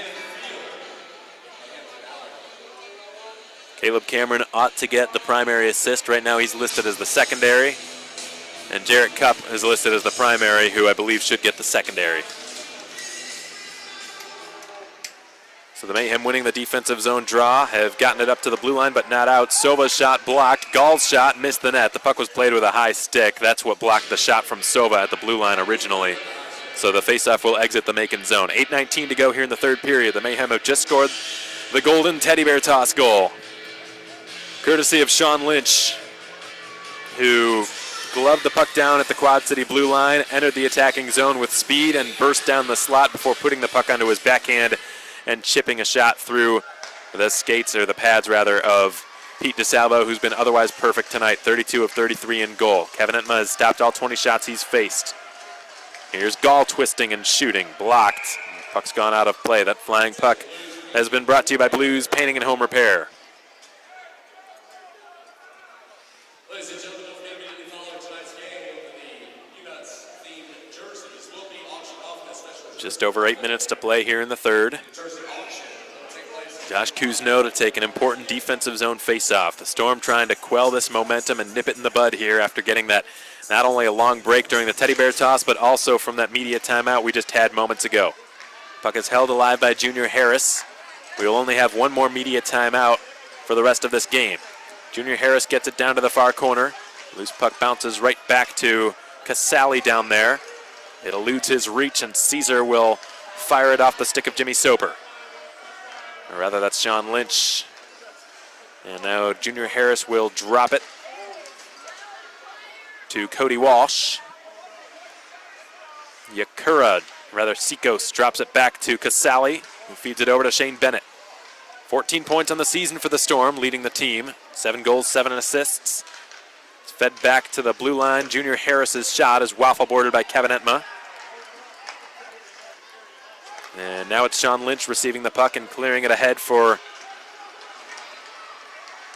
Macon's Marcus Ortiz. He will bounce one on goal. It's denied by Pete DeSalvo and no further play. 7:06 remaining in the third period here. The Mayhem with a 1-0 advantage, courtesy of a Sean Lynch breakaway goal.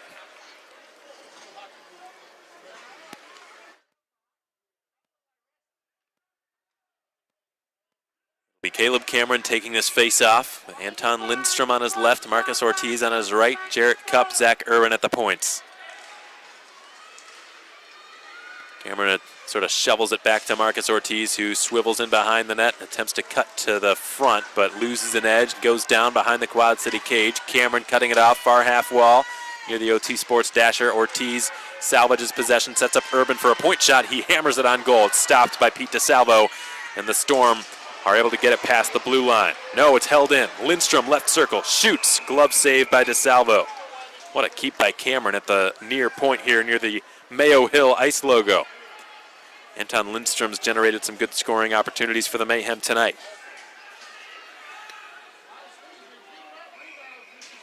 Lindstrom, an invitee to the Wheeling Nailers training camp in the ECHL this offseason. Speaking of Wheeling, Nick Minerva doing fairly well there this season. 5 points, he's played in 17 games, 20 penalty minutes. Minerva, of course, playing virtually all of last season here in Macon, and a few games this season before being called up to the Wheeling Nailers, where Jordan Ruby, beloved Macon goaltender here, former Macon goaltender, is also doing quite well with the Nailers, from what I've been told. According to their broadcaster, DJ Abisali, he's mostly played his games on the road this season for Wheeling. A big hit takes place in behind the Macon goal. Some pushes and shoves transpire after the fact, but the attack continues for Quad City. It's Tucker Ross digging down the far half board, centering. Good save by Entma from point-blank range. Ross in the far corner has it speared away by Cameron. Ross is able to keep the attack going and send it down in the far corner for an attempt by Ryan Devine, but the Mayhem beat him to it. It's hacked out into the neutral zone. Tommy Tsikos will drop it. And Cody Walsh receives the D-to-D pass. He fires it. Chest save by Entma, who's out on top of the blue paint. Cut the angle off. 5:33 to go in the third. 1-0 in favor of Macon. Cody Walsh firing that last shot on goal.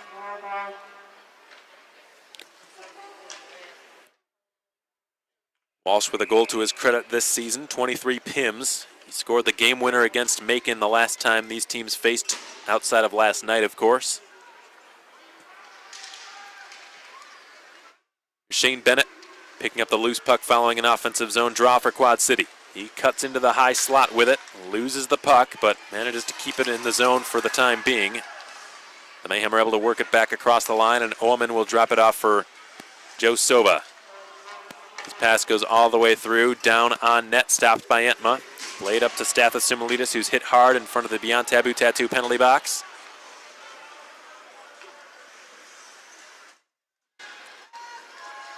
Sova circles into his own zone, turns it over. And now Marcus Ortiz will swivel his way behind the opposing net.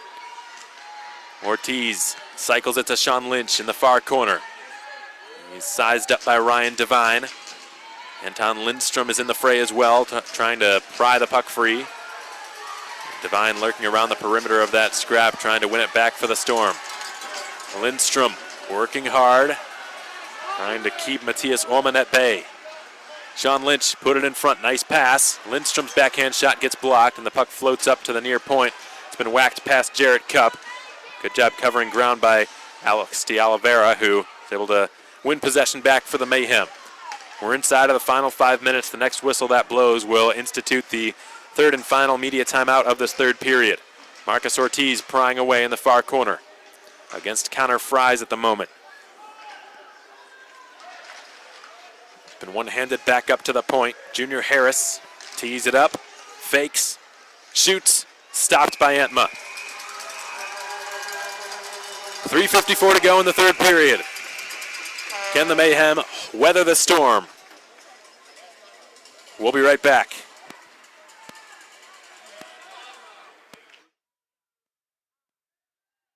Are you looking to raise some money for a cause and have a blast while doing it?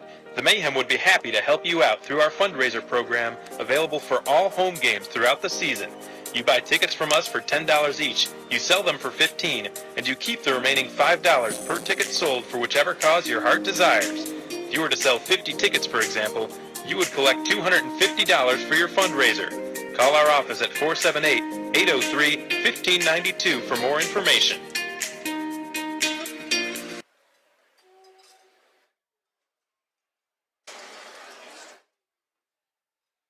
Macon will go to their biggest face-off of this game momentarily here. 3:54 remaining in the third period. Sean Lynch scoring the teddy bear toss goal. Good to see it was corrected on point streaks. The goal was originally given to Stepan Timofeyev, which was not the case. Though Timofeyev's had a great game, he did not score the teddy bear toss goal, though he did score the underwear toss goal back on Whitey Tighty toss night. I think if he had scored the underwear toss goal and the teddy bear toss goal, it might have just been overwhelming for him. Got to spread the wealth around a little bit. The Mayhem have cleared the zone. Lynch advancing it up the near wall, deep into Quad City territory. Tucker Ross slides it over to his D partner, Junior Harris. Alternate captain on road trips for the Storm, fires it out in front of the Macon bench.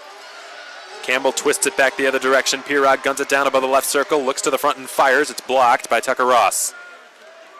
And now it's Stathis Sumalitis sliding it to the point. One-timer stopped by Pete DeSalvo on that blast from Jarrett Cupp. Ladies and gentlemen, the reason there was no sound during the previous break is that the fire alarm in the building was accidentally deployed, which in turn cuts our sound system. So we were not able to announce that the t-shirts were in time. So Josh Kuzno lining up in the far circle on his off wing, right side of the ice against Tommy Tsikos to take the draw. He bests him. Sumalitis kicks it back up the boards for Kuzino, but it's taken away from him by Tsikos, and it squeaks back out into the neutral zone. Ben Campbell slings it off the glass on the near side. It's Joe Sova back for Quad City. Puts it dangerously in front of his own net. Michael Casali sends it across the ice for Shane Bennett. And will march out to the opposing blue line. Bennett is on, he is offside as the whistle blows. 2:57 to go in the third. I don't believe it'll be too long before we see Dave Shinichny pull his goaltender, Pete DeSalvo. What a night he has had. Both goaltenders have played spectacularly tonight, hence the score. Not always is the score indicative of the way the game has been played. Yesterday it was. Today it has been as well. Cody Walsh from the red line. Dumps it into the attacking zone. It went off a Macon stick. As a result, didn't have much gas on it. Soper will just shovel one off the glass on the near side and down into the Quad City end. Junior Harris slams on the brakes inside of his own trapezoid. Sets up Cody Walsh.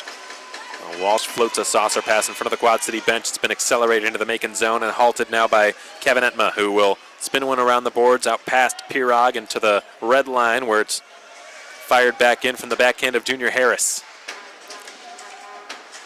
Jarrett Cupp has cleared it. Soper has an opening. Left circle, fires off the outside of the net.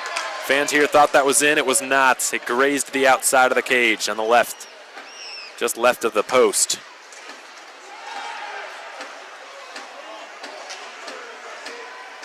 There's a loose stick in front of the Quad City bench. The puck is now on the tape of Joe Sova.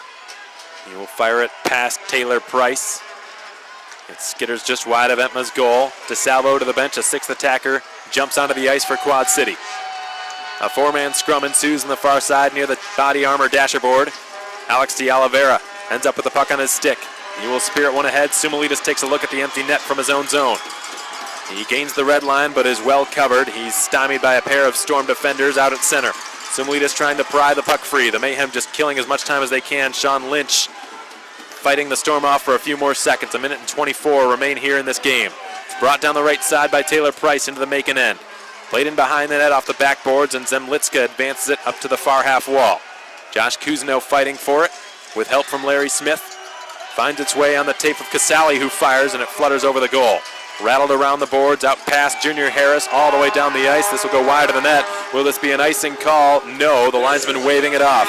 Exactly 1 minute remains here in the third period. The Mayhem leading the Storm by a single goal here on Teddy Bear Toss night. The Storm trying to salvage some points out of the weekend series and need to score in the next 48 seconds to make that happen. A 5-player scrum ensues in the far corner. P-Rod can't clear it. It's put down low by Shane Bennett in below the Macon cage. Finds Silver at the right point. Nice spinorama move. Shovels a backhander towards the net. Blocked by Larry Smith. Smith will attempt to clear. Sova holds it in the zone. Soper trying desperately to get it past him. Can't do it. And Smith's clearing attempt fails. It went off of Caesar. Caesar will just hoist one out to the center ice. Joe Sova plays it. Backhands it off the near side boards. 20 seconds to go.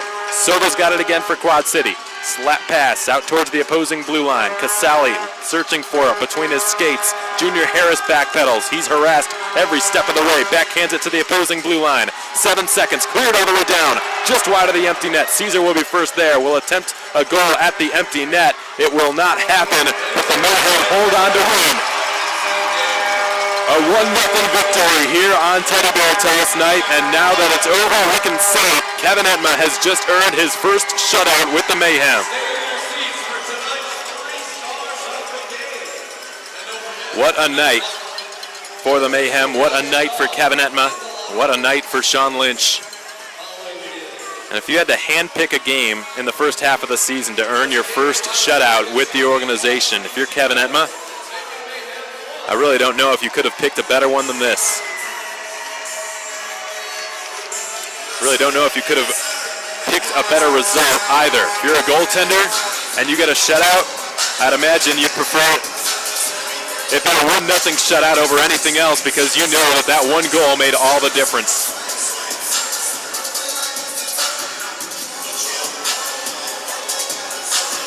A huge 4 points on the weekend for the Mayhem, who have just passed the Quad City Storm in the SPHL standings. The Mayhem improving to 5-11-2. They now have 12 points on the campaign. Quad City will drive back to the Illinois-Iowa border tonight with 11 points. The Roanoke Rail Yard Dogs still playing right now against Knoxville. And once the result of that game is finalized, we'll know where the Mayhem end up at the end of tonight. Right now, it looks like the Ice Bears have a 4-3 lead. If that lead holds and the Rail Yard Dogs do not force overtime, then the Mayhem will leapfrog from 10th to 8th place in a single game. We'll wait for the 3 stars of tonight's game to skate back onto the ice. That will be the last ceremony before the jersey auction that will take place immediately after the game upstairs in the Centreplex lobby.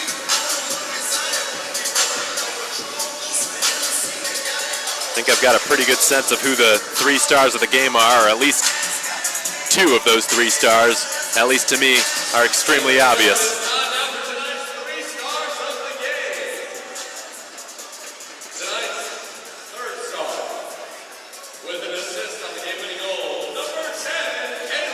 And I think this is a good choice. Caleb Cameron was the one who assisted Sean Lynch on that breakaway goal, the only goal scored in this entire game. It's the only time this season in which there is only a single goal scored in a game the Mayhem had played in. Cameron was the one who floated it up in the air, and Lynch gloved it down, and he, of course, is our second star of tonight's game, scoring that huge goal. I would imagine the most exciting goal of his career, the goal that launched the Teddy Bear Toss. Here at the Macon Centreplex, we didn't end up hearing the final number of Teddy Bears, but without a question, this young man, Kevin Etma, 25-year-old goaltender, Adrian College product, his best game since joining the Mayhem, a 26-save shutout here on Teddy Bear Toss night, has just given a souvenir puck to a lucky fan down at the bottom of Section 110. What a night for Kevin Enma and the Mayhem. His first shutout with the organization coming on Teddy Bear Toss night. He is met by Mac the mascot with a warm embrace near the Bull Dasher boards. This game has come to an end, folks. 1-0 the final score at the Macon Centreplex. The Mayhem with their first sweep of the season, taking all 4 points and sending Quad City home without any. Defeating them by a 5-4 final last night, a 1-0 final tonight. And for Quad City, the struggles continue, folks, and they've been, what's been most frustrating from their point of view has been the fact, yes, they've lost 9 straight now. 6 of those losses were by a single goal. So I can empathize with the Quad City Storm. The Mayhem have been in that situation quite a bit this season, just falling short in those close games. This weekend, things went the Mayhem's way, at least in terms of the results. But in 1-goal games, the Mayhem, with now a record of 3-2-2. Before the weekend started, obviously 1-2-2. So before Quad City came to town, the Mayhem had only won 1 of their 5 1-goal games this season. So they had struggled in that department as well. It's been a good sign that the team has improved, especially in the third period. Shots on goal looked good as well this weekend. The first period of tonight's game was an anomaly. The Mayhem managed just 3 shots on goal, but turned it around quickly in period 2. They managed 20 in the middle 20-minute stanza, and then in the final period, outshot the Storm by a 13-11 margin, only conceded 26 on the night. Kevin Enma stopped all of them, and the Mayhem skate away with a 1-0 victory here against the Storm. That wraps things up from here, folks. We'll do one last look around the SPHL and let you be on your way. Fayetteville fell to the Huntsville Havoc, dropping both of its home tilts to the defending champs. 6-5 the final in favor of Huntsville. Knoxville up 4-3 against Roanoke when last we checked. I'm going to refresh the page now because that game has implications as to where the Mayhem end up in the standings after tonight. And loading the page right now, it looks as though that game is in its late stages right now.